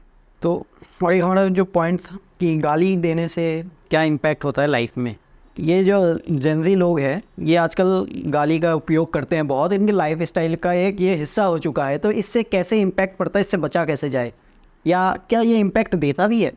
देखिए, बहुत सारे लोग डरते हैं, ग्रह तो नहीं मैं कहूँगा क्योंकि सेलेस्टियल पॉइंट है, राहु से। राहु एक ऐसी चीज़ है जो सबको उजाड़ देता है, खा जाता है, सब कुछ खा जाता है। हम सूर्य के पास जाते हैं, सूर्य ग्रहण लगा देता है। चंद्र के पास जाता है, चंद्र ग्रहण लगा देता है। गुरु बृहस्पति जो हमारी कुंडली के बहुत सारे दोष एक अकेला खत्म कर सकता है, उसके साथ भी गुरु चंडाल दोष बना देता है। अब राहु को भी हराने वाले 2 प्लैनेट्स हैं, मंगल और बुध। सोचिए कितने पावरफुल होंगे कि वो राहु को भी कंट्रोल कर लेते हैं। मंगल और बुध की लड़ाई हो तो हमेशा बुध पावरफुल होता है यहाँ से। और जब आप गाली देते हैं, आप अपनी जीभा खराब कर रहे हैं। सरस्वती माँ के आशीर्वाद लेने के बजाय आप उन्हें नाराज कर रहे हैं। माँ सरस्वती जहाँ पे नाराज हो गए, आपका करियर कहाँ से बन जाएगा? बुद्धि खराब है। बुद्धि खराब है। और बुध एक ऐसा प्लेनेट है जो मैं कहता हूँ हर एक की कुंडली में ठीक होना बहुत जरूरी है, क्योंकि मैंने आपको बताया कि राहु को कंट्रोल करने वाले 2 प्लैनेट्स हैं, उनमें से भी मंगल और बुध में से भी पावरफुल ज्यादा कौन है? बुध है। क्योंकि बुध एक इंसान को डिप्लोमेसी देता है, एक दिमाग देता है। अब मंगल पावरफुल वाला इंसान क्या करेगा? मान लीजिए सामने 10 लोग आ गए लड़ने के लिए, उसका मंगल थोड़ा उबाल पैदा हो गया, आ जाओ तुम्हें मैं बताता हूँ। बुद्ध वाला कहेगा यार अगर उनसे लड़ा, फ़ोन भी टूट सकता है, घड़ी टूट सकती है, ये नुकसान हो सकता है, बातों बातों में करके निकल जाता हूँ। 100-200 रुपये देंगे। 100-200 रुपया दे के, 1000 रुपया, 10,000 रुपया दे के निकल जाता हूँ कि मेरा लाख रुपए का फ़ोन ना टूटे, मेरा 10,000 रुपये का मुंह, मेरे डेंचर्स का खर्चा ना हो जाए, प्लास्टिक सर्जरी ना करानी पड़ जाए, वो इंसान निकल जाएगा। गाली दोगे, अपनी जीभा नेगेटिव करोगे ही करोगे, माँ सरस्वती की प्रसन्नता की बजाय उनकी नाराज़गी मोल लोगे ही लोगे, अपना करियर और अपनी सोचने समझने की शक्ति भी खराब कर लोगे। गाली देना एक ऐसा जहर है जिसे हम बहुत मज़े से इंजॉय करते हैं। आजकल सब लोग गाली देते हैं ज़्यादातर। बहुत।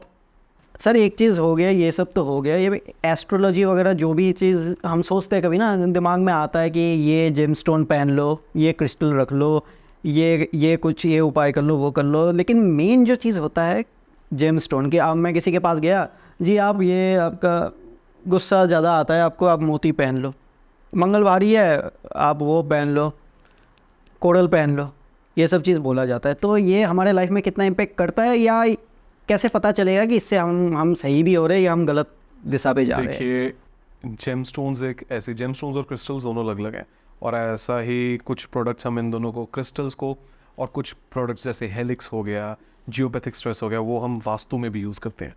लेकिन अगर हम सबसे पहले बात करें जेमस्टोन्स की, जी। तो जेमस्टोन्स एक ऐसी खतरनाक चीज़ है, एक तलवार है कि जो आपको काट भी सकती है और आपके दुश्मन को भी काट सकती है। डिपेंड आप पे करता है कि आप कैसे उसको इस्तेमाल कर रहे हो। सबसे पहले तो एक एस्ट्रोलॉजर की पहली ड्यूटी होना चाहिए देखना कि क्या इसे जेमस्टोन की ज़रूरत है भी, क्या इसका जेमस्टोन के बिना, अब पर्सनली मेरे पास कोई आता है तो मैं उन्हें जेमस्टोन की सजेशन बहुत एंड में देता हूँ। अब आप किसी एस्ट्रोलॉजर के पास जाते हैं, वो आपको डरा देते हैं। हो आपके तो ये है, आपके तो मंगल यहाँ है, आपके तो शनि और मंगल तो हर एक कुंडली में, राहु ने ये कर दिया, केतु ने वो कर दिया। राहु और केतु हर एक की कुंडली में है, वहाँ पे कहीं ना कहीं बैठे हैं जहाँ पे तंग करेंगे कभी ना कभी किसी पॉइंट पे लाइफ में आके। एक इंसान आपको बोल रहा है भैया 10-15 हज़ार की पूजा होगी, ये होगा, वो होगा, ऐसे होगा, वैसे होगा। पूजा पाठ करने से सही में हमें मतलब कुछ होता है भी देखिए, है? कई बार कुछ योग ऐसे होते हैं, कुछ दोष ऐसे होते हैं जो पूजा पाठ से भी टल जाते हैं। कई बार कुछ होते हैं जिनकी जेन्युइनली पूजा चाहिए, आप उन्हें पूछिए अगर ये नहीं करवा रहे हैं तो क्या हो रहा है। लेकिन अगर आपको कोई इतना ही डर आ रहा है, एक बार किसी और को कंसल्ट ज़रूर कीजिए, क्या इतनी की ज़रूरत है। Similar is the case with vastu consultation. कई लोग आएंगे, पहले बोले यार हमारे तो चार्जेस इतने से हैं, बाद में आपको सामान इतना सारा नोट कराएंगे, वो आपका बजट कहाँ का कहाँ पहुँचा देंगे। वहाँ पे कोई एस्ट्रोलॉजर आएगा, वास्तु कंसल्टेंट आएगा जिसके चार्जेस इतने होंगे, उपाय का खर्चा इतना होगा, कौन सा बेटर है। और आप किसको ट्रस्ट करेंगे जो आपको बता रहा है कि यार ये प्रॉब्लम तो है, बच जाएगा, टेंशन ना ले, टेंशन ना लें, हो जाएगा। अब हमारे दीदी हैं एक, बहुत प्यार सम्मान करता हूँ, बहुत इज्जत है उनकी मेरे मन में, not a blood relation, only a client. Phone पे बात हुई है, हम मेरे से बड़ी हैं और मेरे को हमेशा जब बोलती हैं वीरे कह के बोलती हैं। वो बंगाली हैं, मैं पंजाबी हूँ, फिर भी हमें ऐसा लगता है कि एक ही, शायद हम पिछले कुछ जन्मों का हमारा ऐसा रिलेशनशिप है कि भाई बहन ही रहे होंगे। हेल्थ की उनकी ऐसी प्रॉब्लम थी, डॉक्टर्स ने गिव अप कर दिया था, 3 महीने का समय दिया था। मेरे पास आए, कहते मैंने इसको पूछा, उसको पूछा, इसको पूछा, उसने कहा ये है वो है। मैं सीधी बात कही, मैंने कहा दीदी मैं आपको एक बात बोल रहा हूँ, आपके ऊपर नज़र भी है, ये ग्रहों का भी प्रॉब्लम है, वास्तु की भी प्रॉब्लम है, टेंशन ना लो, निकल जाएंगे। नवंबर में डॉक्टर ने 3 महीने कहा था, टचवुड आज दिन तक she is living a healthy life, परिवार में खुश हैं, जो उनको घर में दिक्कतें आ रही सब कुछ सब कुछ ठीक हो गया। अब आप डॉक्टर के पास गए, डॉक्टर ने कह दिया ओए होए होए होए होए होए ये सेल है, ये तो कैंसर बन जाएगा, तो मर जाएगा। और दूसरा डॉक्टर कह रहा है यार देखो कैंसर के सेल्स आ रहे हैं, but this is curable, this is treatable, you have to stay strong. आपको मतलब डराओ नहीं, आपको क्लाइंट को ही एक एस्ट्रोलॉजर या वास्तु कंसल्टेंट या डॉक्टर या टीचर की अप्रोच से पता चल जाता है। एक टीचर के पास आप गए, बेटा तेरे को तो एक्स्ट्रा क्लासेस लगेंगी, उसके 15,000 एक्स्ट्रा लगेंगे। दूसरा टीचर कह रहा है बेटा आधा घंटा रोज़ तेरी जान खाऊंगा और घर से होमवर्क बहुत दूंगा। आप किसको ट्रस्ट करोगे? जो आपको खुद पर सेल्फ डिपेंडेंट बना रहा है। इसी तरीके से जो एक एस्ट्रोलॉजर, कोई वास्तु कंसल्टेंट आपको कह रहा है कि है दिक्कत है, हो जाएगी ठीक, उस पर ट्रस्ट कीजिए। आजकल बहुत ढोंगी बाबा मार्केट में है, हम सब यही बता रहे हैं कि बचे इनसे, सही बंदे से, बहुत सही बड़े लोगों बड़े। से कंसल्ट करवाइए, ठीक है ना। कि माता आ गई किसी पे कुछ हो गया है, सो कॉल्ड कुछ, मैं नाम नहीं लेना चाहता, लेकिन बचे इनसे। उनके पुराने वीडियोस देखिए, आपको पता चल जाएगा मैं किसके बारे में बात कर रहा हूँ। चलो ठीक है, अब आगे बढ़ते हैं, इसके बारे में पितृदोष के बारे में बात करते हैं। बहुत लोग इस चीज़ से डरते हैं, लेकिन उनको पता नहीं है कि किसके लाइफ में पितृदोष है या किसके कुंडली में पितृदोष है। इसको कैसे पता चलता है, इसके मतलब साइड इफ़ेक्ट्स क्या होते हैं? देखिए, बृहस्पति और सूर्य जो हमारे बुजुर्ग हैं, गुरु और बुजुर्ग, उनका कारक है बृहस्पति, मतलब और पिता ये का कारक है सूर्य। जब आपकी कुंडली में ये खराब है और पता चल रहा है, आप इंसान की स्टोरी सुन रहे हो, वो कह रहा है मैंने ये काम किया उसमें सत्यानाश हो गया, मैंने ये काम किया उसमें सत्यानाश हो गया, वहां से और खराब पोजीशनिंग से भी पता चल जाता है उनके ऊपर कौन सा ग्रह दृष्टि मार रहा है, किस राशि में बैठे हैं, किस घर में बैठे हैं, और बाकी प्लानिटरी पोजीशन भी ऑफ कोर्स। तो वहां से आपको पता चल जाता है कि हाँ पितृदोष है। और बहुत लोग पूछते हैं कि पितृदोष को पहचानने कैसे। Yes. हमारे घर में पितृदोष है, कुछ बहुत कॉमन एक सिम्टम्स है। आपके घर में कोई लंबी बीमारी चलती आएगी, परिवार का एक सदस्य बीमार ही रहेगा, and most likely it's the head of the family. कई फैमिलीज में हमने देखा है कि जो मुखिया होता है परिवार का, मेल मेंबर, उसके ऊपर सबसे ज़्यादा इफेक्ट आता है इस चीज़ का। आगे ट्रांसफ़र हो गया बच्चों पे। आजकल बहुत बच्चे ऑटो इम्यून डिजीज़ के साथ पैदा हो रहे हैं। क्यों? हम बहुत मॉडर्न हो गए हैं, हम ये सब नहीं मानते। मानते नहीं है, we are too cool for this. हमने तो श्राद्ध करने बंद कर दिए, हमने तो गंगा में बहाना, कहीं मैं बहुत सारे केसेस देखे हैं, कोई भी नदी पकड़ गया यार बहा दो, कोई बात नहीं। कहीं पे भी नाले में आजकल मैंने बहुत देखा है ये। हाँ, मैं आपको लाइव एग्जाम, मैंने बहुत देखा है कि मेरी किसी नोन में किसी का डेथ हुआ था, वो बोल रहे यार एक काम कर, उतना दूर जा नहीं सकते, अभी हरिद्वार छुट्टी उट्टी नहीं है, यहाँ पे यमुना में बहा दे। अब यमुना का हाल दिल्ली में कैसा है आपको पता ही है, तो कहीं ना कहीं ये सब दोष लगता है। हरिद्वार गंगा में ही बहाना क्यों? हरिद्वार में हर की पौड़ी एक ऐसी जगह है पूरी दुनिया में जहाँ पे राहु का इफेक्ट ज़ीरो, जैसे सारी दुनिया डर रही है, ये राहु का इफेक्ट वहाँ पे। और वहाँ पे आप अपने पूर्वजों के लिए, जिन्होंने आपको घर दे दिया, आपको जिंदगी दे दी, अब उनके लिए इतना नहीं कर पा रहे, और वो चीज़ें आगे पितृदोष में आएंगी। अब बहुत चीज़ों में देखा गया कि कई बार कुछ बुजुर्गों में पिछले समय में कुछ ऐसी होता है कि कुछ ऐसी गलतियाँ हो जाती हैं जाने अनजाने में कि वो घर के आगे बच्चों पर चलता है। काफ़ी समय तक मैंने ऐसी फैमिलीज देखी हैं कि जहाँ पे या बेटी बचती नहीं थी या मैरिड लाइफ उनकी ख़राब रहती थी, एक एक दो तलाक होते थे। एक बहुत क्लोजली मैंने केस सामने अपने देखा कि उनके पितृदोष की एक ऐसी प्रॉब्लम थी कि उनके घर पे या तो बेटियां हो नहीं रही थी, होती थी तो बचती नहीं थी, बचती थी तो शादी में दिक्कत आती थी। और उनके ही फैमिली में एक ऐसा प्रॉब्लम हुआ था कि बेटी को ससुराल वालों ने फंदा लगा के मार दिया बेचारी को, या जो बच्चियां हो रही, जो जिनकी शादी हो रही थी, या डाइवोर्सेस हो रहे थे, या डोमेस्टिक वायलेंस हो रहा था उनके, ये एक तरह का है। वो एक और चीज़ देखी जाती है कि आगे वंश ही नहीं बढ़ पाता। बहुत सारे राजघराने ऐसे हैं, मैं कोई नाम नहीं लूँगा, कुछ नहीं लूँगा, लेकिन आप मेजरली राजघरानों को, भारत के राजघरानों को आप देखोगे, कईयों में ये चीज़ देखी गई है कि बच्चे गोद लिए जाते हैं किसी अपने रिश्तेदार से, कहीं से। और सिर्फ राजघरानों में नहीं, बहुत कई और भी परिवार है जहाँ पे ऐसी दिक्कत आती है। आपने भी बहुत हाँ, देखा मैंने होगा। देखा। IVF सेंटर्स खुल गए हैं, सब कुछ हो गया। क्यों? क्योंकि हमें लगता है कि हमारी शायद अंदर से हेल्थ ख़राब है। नहीं, हेल्थ ख़राब हो सकती है, लेकिन कहीं ना कहीं वहाँ पे बहुत जगह पे पितृदोष का भी काम आता है। छोटे छोटे इसके सिम्टम्स क्या हैं? आपके घर के इलेक्ट्रिकल अप्लायंसेस बहुत जल्दी ख़राब हो जाएंगे, आपके घर में पैसे की बरकत नहीं रहेगी, घर में सब कुछ है, क्यों? बेमतलब का कलेश चल रहा है, पितृदोष। छोटी छोटी ये चीज़ें ऐसी हैं कि जहाँ से हमें पता चलता है कि हाँ भाई पितृदोष भी प्रेजेंट है। और इसका निवारण मैं तो ये बात कहूँगा कि कुंडली से देखकर उपायों को ज़रूर किसी को देख के बताया जा सकता है कि आपकी कुंडली के अकॉर्डिंग ये उपाय होने चाहिए। लेकिन एक बहुत ज़रूरी चीज़ ये भी है कि हम जो अपनी संस्कृति को भूलते आ रहे हैं। बहुत सारे लोग आजकल श्राद्ध नहीं करते, श्राद्धों में जो चीज़ें ऑब्जर्व करने को कहा जाता है वो ऑब्जर्व नहीं करते कि कुछ देर के लिए नॉनवेज मत खाओ, कुछ देर के लिए तामसिक खाना मत खाओ, कुछ देर के लिए शराब मत पियो, वो लोग वो तक नहीं करते। तो पितृदोष तो आएगा। और वो ये जो मैंने प्रॉब्लम्स गिनाई हैं, आप खुद बता दीजिए कि आजकल कितने परिवारों में है। मैंने आपको ये अपने नॉनवेज का बताया ना, मैंने देखा कुछ दिन पहले सावन का महीना चल रहा था, सावन का महीना, तो मैं कुछ सामान लेने गया, उसके जस्ट बगल में एक मीट शॉप था। अगले दिन मतलब एक दिन पहले सावन ख़त्म हुआ है और उस मीट शॉप पे तकरीबन 30-40 बंदे लाइन लगा के खड़े हुए हैं। तो ये चीज़ मुझे कहीं ना कहीं थोड़ा सा अजीब लगता है। डेफिनेटली ये तंग करती है, एस्ट्रोलॉजिकली ये तंग करती है। मैं सबको लोग कहेंगे, लोग, सॉरी इंटरप्ट कर रहा हूँ, लेकिन लोग कहेंगे कि नहीं ये उसकी तो दिक्कत ही नहीं होती, ऐसे नहीं होता, वैसे नहीं होता। लेकिन फिर वही लोग कहेंगे हम तो ट्यूसडे और सैटरडे नहीं खाते। भाई गुड, आपके मन में शनि महाराज के लिए, हनुमान जी के लिए इज्जत है, लेकिन ट्यूसडे के अलावा क्या Hanuman ji on duty, of duty होते हैं?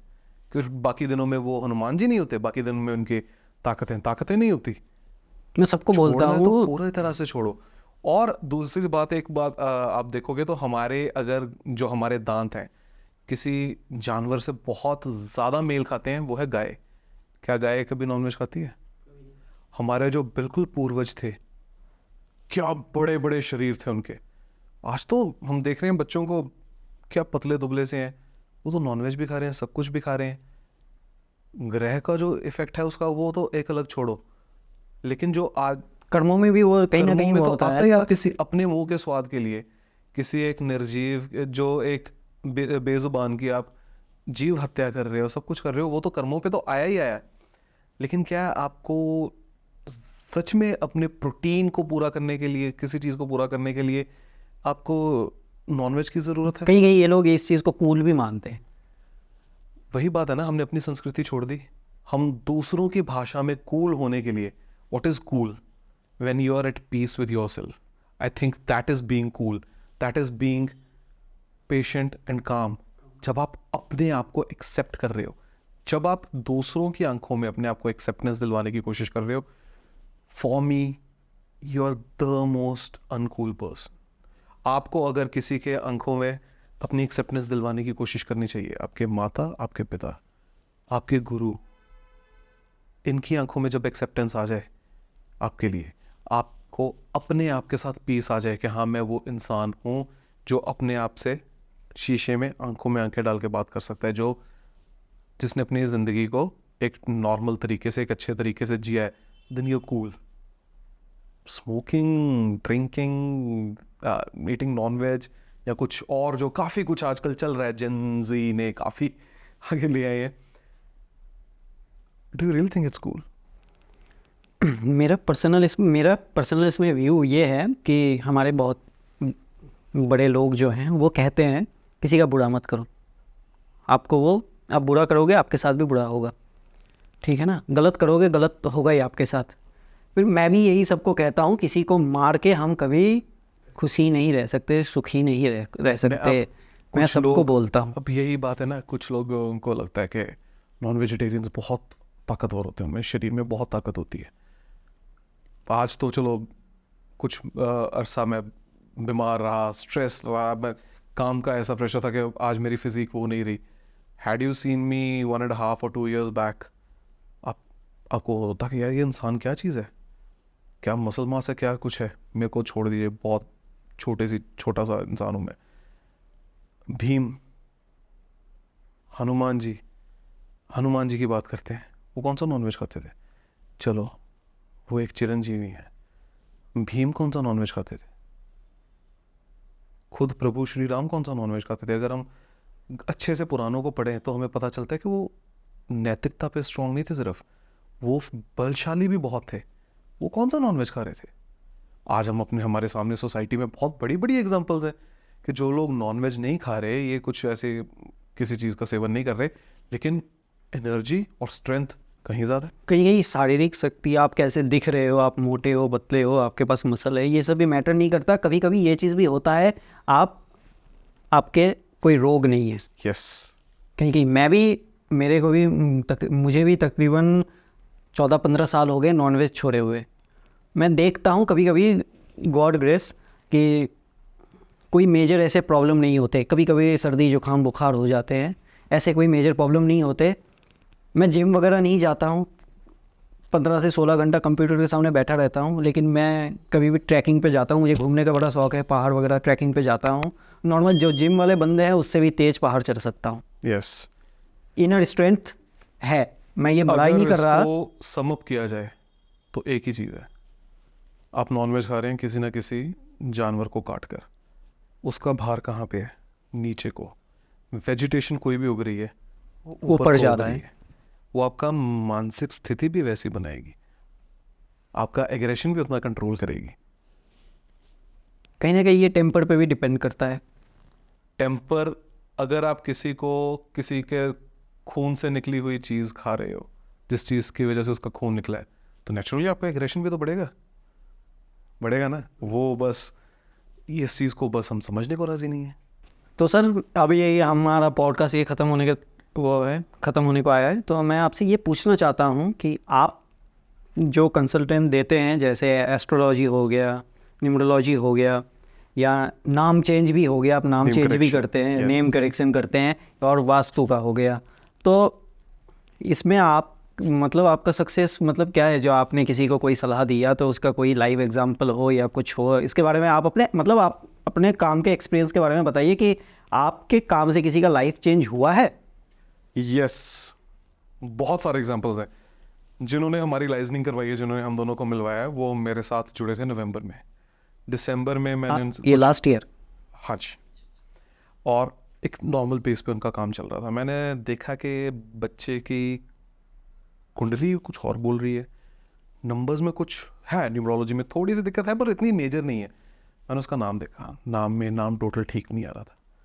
मैंने कहा बेटा इसको नाम, सॉरी मैं नाम नहीं लूँगा, बट मैंने कहा कि बच्चे तो उसको ना ये नाम करते, देखो ये चीज़, मतलब लेटर वगैरह ऐड करना। कुछ लेटर्स ऐड किए हमने, उसका नेम टोटल वहाँ पे लेके आए। उसका असर क्या हुआ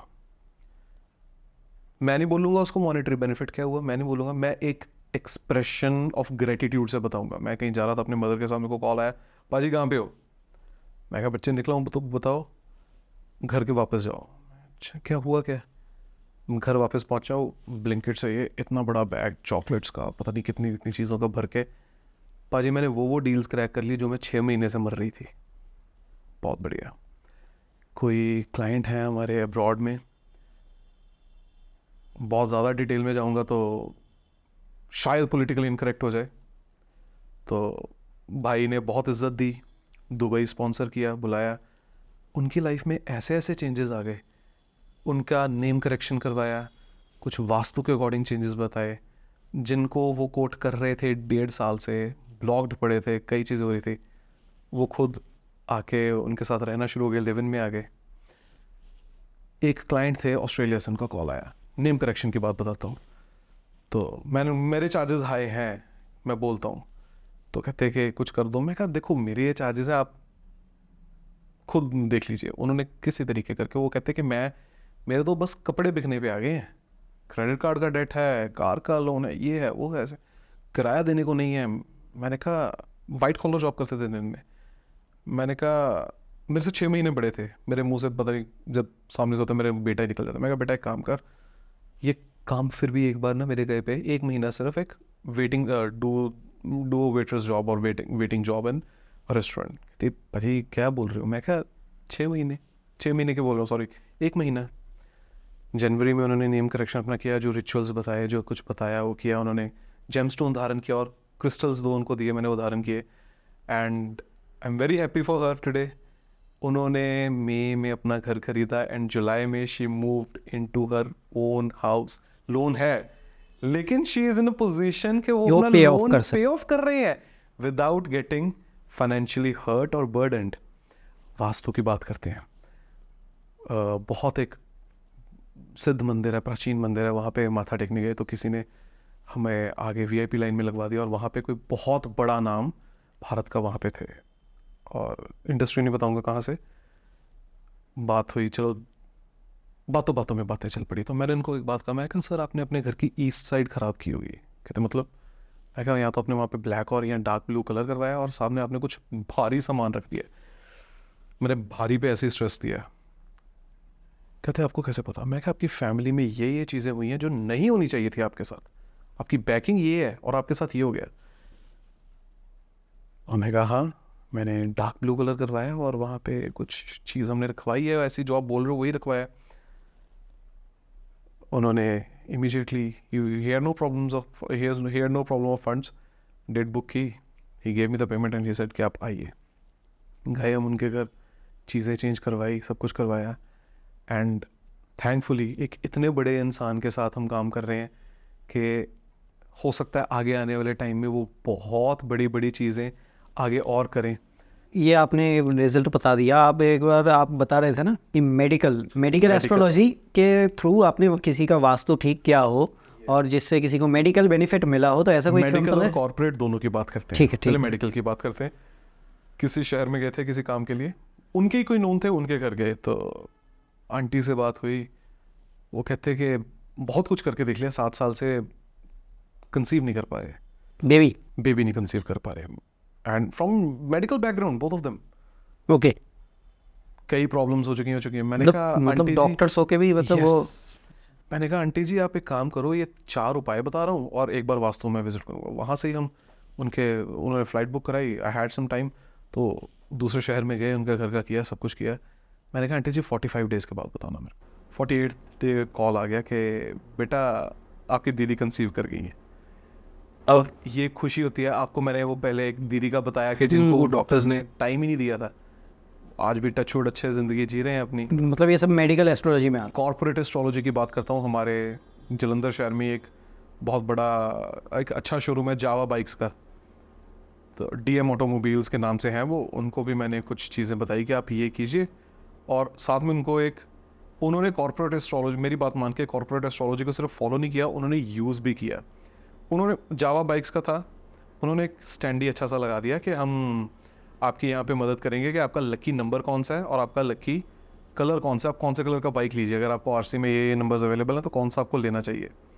उन्होंने एक चीज़ बताई कि उसके बाद से 2-2.5 महीने लग गए, लेकिन उसके बाद से उनका फुटफॉल भी बढ़ गया एंड बाइक्स की बिक्री भी बहुत तेज़ होगी। और कॉर्पोरेट एस्ट्रोलॉजी को, जब कॉर्पोरेट वास्तु एस्ट्रोलॉजी दोनों को यूज़ करके हमने वहाँ पे किया, तो डेफिनेटली छोटे छोटे एडजस्टमेंट्स के साथ और कुछ उपायों के साथ वो इतना अच्छा ग्रो करना शुरू हो गए कि आज उनका एक नॉर्थ इंडिया में नाम है जावा की डीलरशिप में। तो मतलब कहीं ना कहीं ये सब चीज़ें जो भी है, एस्ट्रोलॉजी हो गया, आपका कॉर्पोरेट एस्ट्रोलॉजी हो गया, मेडिकल एस्ट्रोलॉजी हो गया या वास्तु हो गया, कहीं ना कहीं सही तरीके से सही वे में अगर उसको करा जाए तो ये हमारे हैप्पी इम्पैक्ट करता है। बहुत अच्छे इम्पैक्ट करते हैं। अब जैसे वो आपने न्यूमरोलॉजी का बोला, मैंने न्यूमरोलॉजी का भी सुना है, तो इसमें एक चीज़ मैं ये पूछना चाहता हूँ कि बहुत लोग आजकल उस पर रील्स पे बहुत कुछ चल रहा है कि आपका मोबाइल नंबर इतने डिजिट का होना चाहिए, आपके मोबाइल के लास्ट में 0 नहीं होना चाहिए, ये नहीं होना चाहिए। तो मोबाइल का नंबर करेक्शन भी क्या मायने रखता है? नेम करेक्शन की तरह है? उस चीज़ की डेप्थ में नहीं जाऊँगा, क्योंकि हर एक इंसान की एक अपनी सोच है और एक अपना काम करने का तरीका है। मैं किसी को गलत नहीं बोलूँगा, सही को सही ज़रूर बोलूँगा, फिर से दोबारा गलत को गलत को उनका अपना तरीका है। लेकिन अगर आपका एक नंबर 10 साल से चल रहा है, आप उसे चेंज कर लेंगे? कभी नहीं। मेरा पर्सनल नंबर जो इस टाइम चल रहा है, मेरा पिछले 12-13 साल नहीं 15 साल से चल रहा है। 15 साल से जो मेरा नंबर चल रहा है, मैं उसको चेंज कर लूँगा? नहीं। दोबारा वही बात, एक अच्छा ऑकल्ट साइंटिस्ट, कंसल्टेंट आपको एग्जिस्टिंग हालातों में ठीक करने की चीज़ें करेगा। हाँ, वो चीज़ें असर कर सकती हैं, लेकिन अगर बाकी चीज़ों को अगर हम कंसिडर करके बेटर कर सकते हैं, तो इतने बड़े बड़े चेंजेस क्यों लाने हैं? आप बैंकिंग में चेंज करने जाओगे, अपने आधार डॉक्यूमेंट्स, पैन डॉक्यूमेंट्स, वेबसाइट्स पे चेंज करने जाओगे, हर जगह चेंज करने जाओगे, क्या इजी रहेगा? आज हर एक के फ़ोन बुक में आम तौर पर ही हज़ारों कॉन्टैक्ट्स होते हैं। अब हर एक जगह चेंज करने जाओगे, किसी ने आपको रीच आउट करना हो, किसी के बाय चांस आप उनको नंबर ना दे पाएँ, फिर क्या करेंगे? हाँ, ये एक एक्स्ट्रा ज़रूर हो सकता है कि आप if you are comfortable enough, आप एक एक्स्ट्रा फ़ोन नंबर ज़रूर ले सकते हैं, एक्स्ट्रा फ़ोन ले सकते हैं, एक्स्ट्रा फ़ोन नंबर ले सकते हैं, बट वहाँ पे वो आपका खर्चा भी बढ़ जाता है। यू फर्स्ट हैव टू सी कि क्या क्लाइंट उस कंडीशन में है भी। बट उससे भी पहले अगर छोटी छोटी चीज़ों से, नेम करेक्शन से या क्रिस्टल से या छोटे और रेमेडीज़ से इंसान का काम ठीक हो सकता है, तो क्यों इन चीज़ों में जाना? Why not make clients life easy? ठीक है सर, आपसे पॉडकास्ट में बात करके बहुत अच्छा लगा। आपको कैसा लगा आप एक बार बताइए हमें। मेरे को बहुत अच्छा लगा and I hope I have done some kind of justice कि आपका जो मन था कि आप एस्ट्रोलॉजी पे स्पिरिचुअलिटी पे कुछ चीज़ों पे करना चाहते थे, ऑकल्ट पे करना चाहते थे, आई होप मैंने उसको कुछ जस्टिस किया होगा। चलिए सर, थैंक यू इसके लिए। और ये एक चीज़ मैं बोलूँगा कि हमारे पॉडकास्ट का नाम आकाशवाणी है, ठीक है ना? तो आप एस्ट्रोलॉजी को लेके ऐसी क्या आकाशवाणी करना चाहते हैं जो हमारे दर्शकों को फ़ायदा दे, चाहे वो मिथ को लेके हो या उसके फैक्ट को लेके हो, आप एक बार दर्शकों को बताइए। मेरी आकाशवाणी ये है कि जैसा मैंने पहले भी अपने हमारे इस पॉडकास्ट में रिपीट किया और दोबारा से मैं आप सबको बताना चाहूँगा, एस्ट्रोलॉजी से या किसी ग्रह से डरने की ज़रूरत नहीं है, उसको समझने की ज़रूरत है। सबसे पहले अपने एस्ट्रोलॉजर से जाके अपने बारे में पूछिए कि आप हैं कौन, आपकी ताकत क्या है, आपकी कमज़ोरी क्या है, किस चीज़ के ऊपर आपको काम करने की ज़रूरत है। सबसे पहले खुद को पहचानिए। कहते हैं ना कि self realization before God realization, उस चीज़ से करिए। और मैं किसी को गलत, फिर से वही बात, मैं किसी को गलत नहीं कहूँगा, लेकिन सही या गलत आपको चुनना है कि कौन आपकी ज़िंदगी आसान कर रहा है, उसको पकड़िए, उसके पद चिन्हों पर चलिए, जो वो कहे उसके बातों को फॉलो कीजिए। और अगर आपको कोई अच्छा astrologer, vastu consultant, numerologist, maybe even tarot reader मिल गया तो उनकी बात सुनिए, जो वो कहते हैं उस बात को फॉलो कीजिए। और कोई भ्रम, वहम, डर में पड़ने की ज़रूरत नहीं है। हर तरह का, कई तरह के दोष और कई तरह के योग हर एक की कुंडली में है। डिपेंड ये करता है आप फोकस किसके ऊपर कर रहे हैं। दोष काटे भी जा सकते हैं, योग एक्टिवेट और मजबूत भी किए जा सकते हैं। Decision is yours. चलिए सर, थैंक यू। जय श्री राम। जय श्री राम।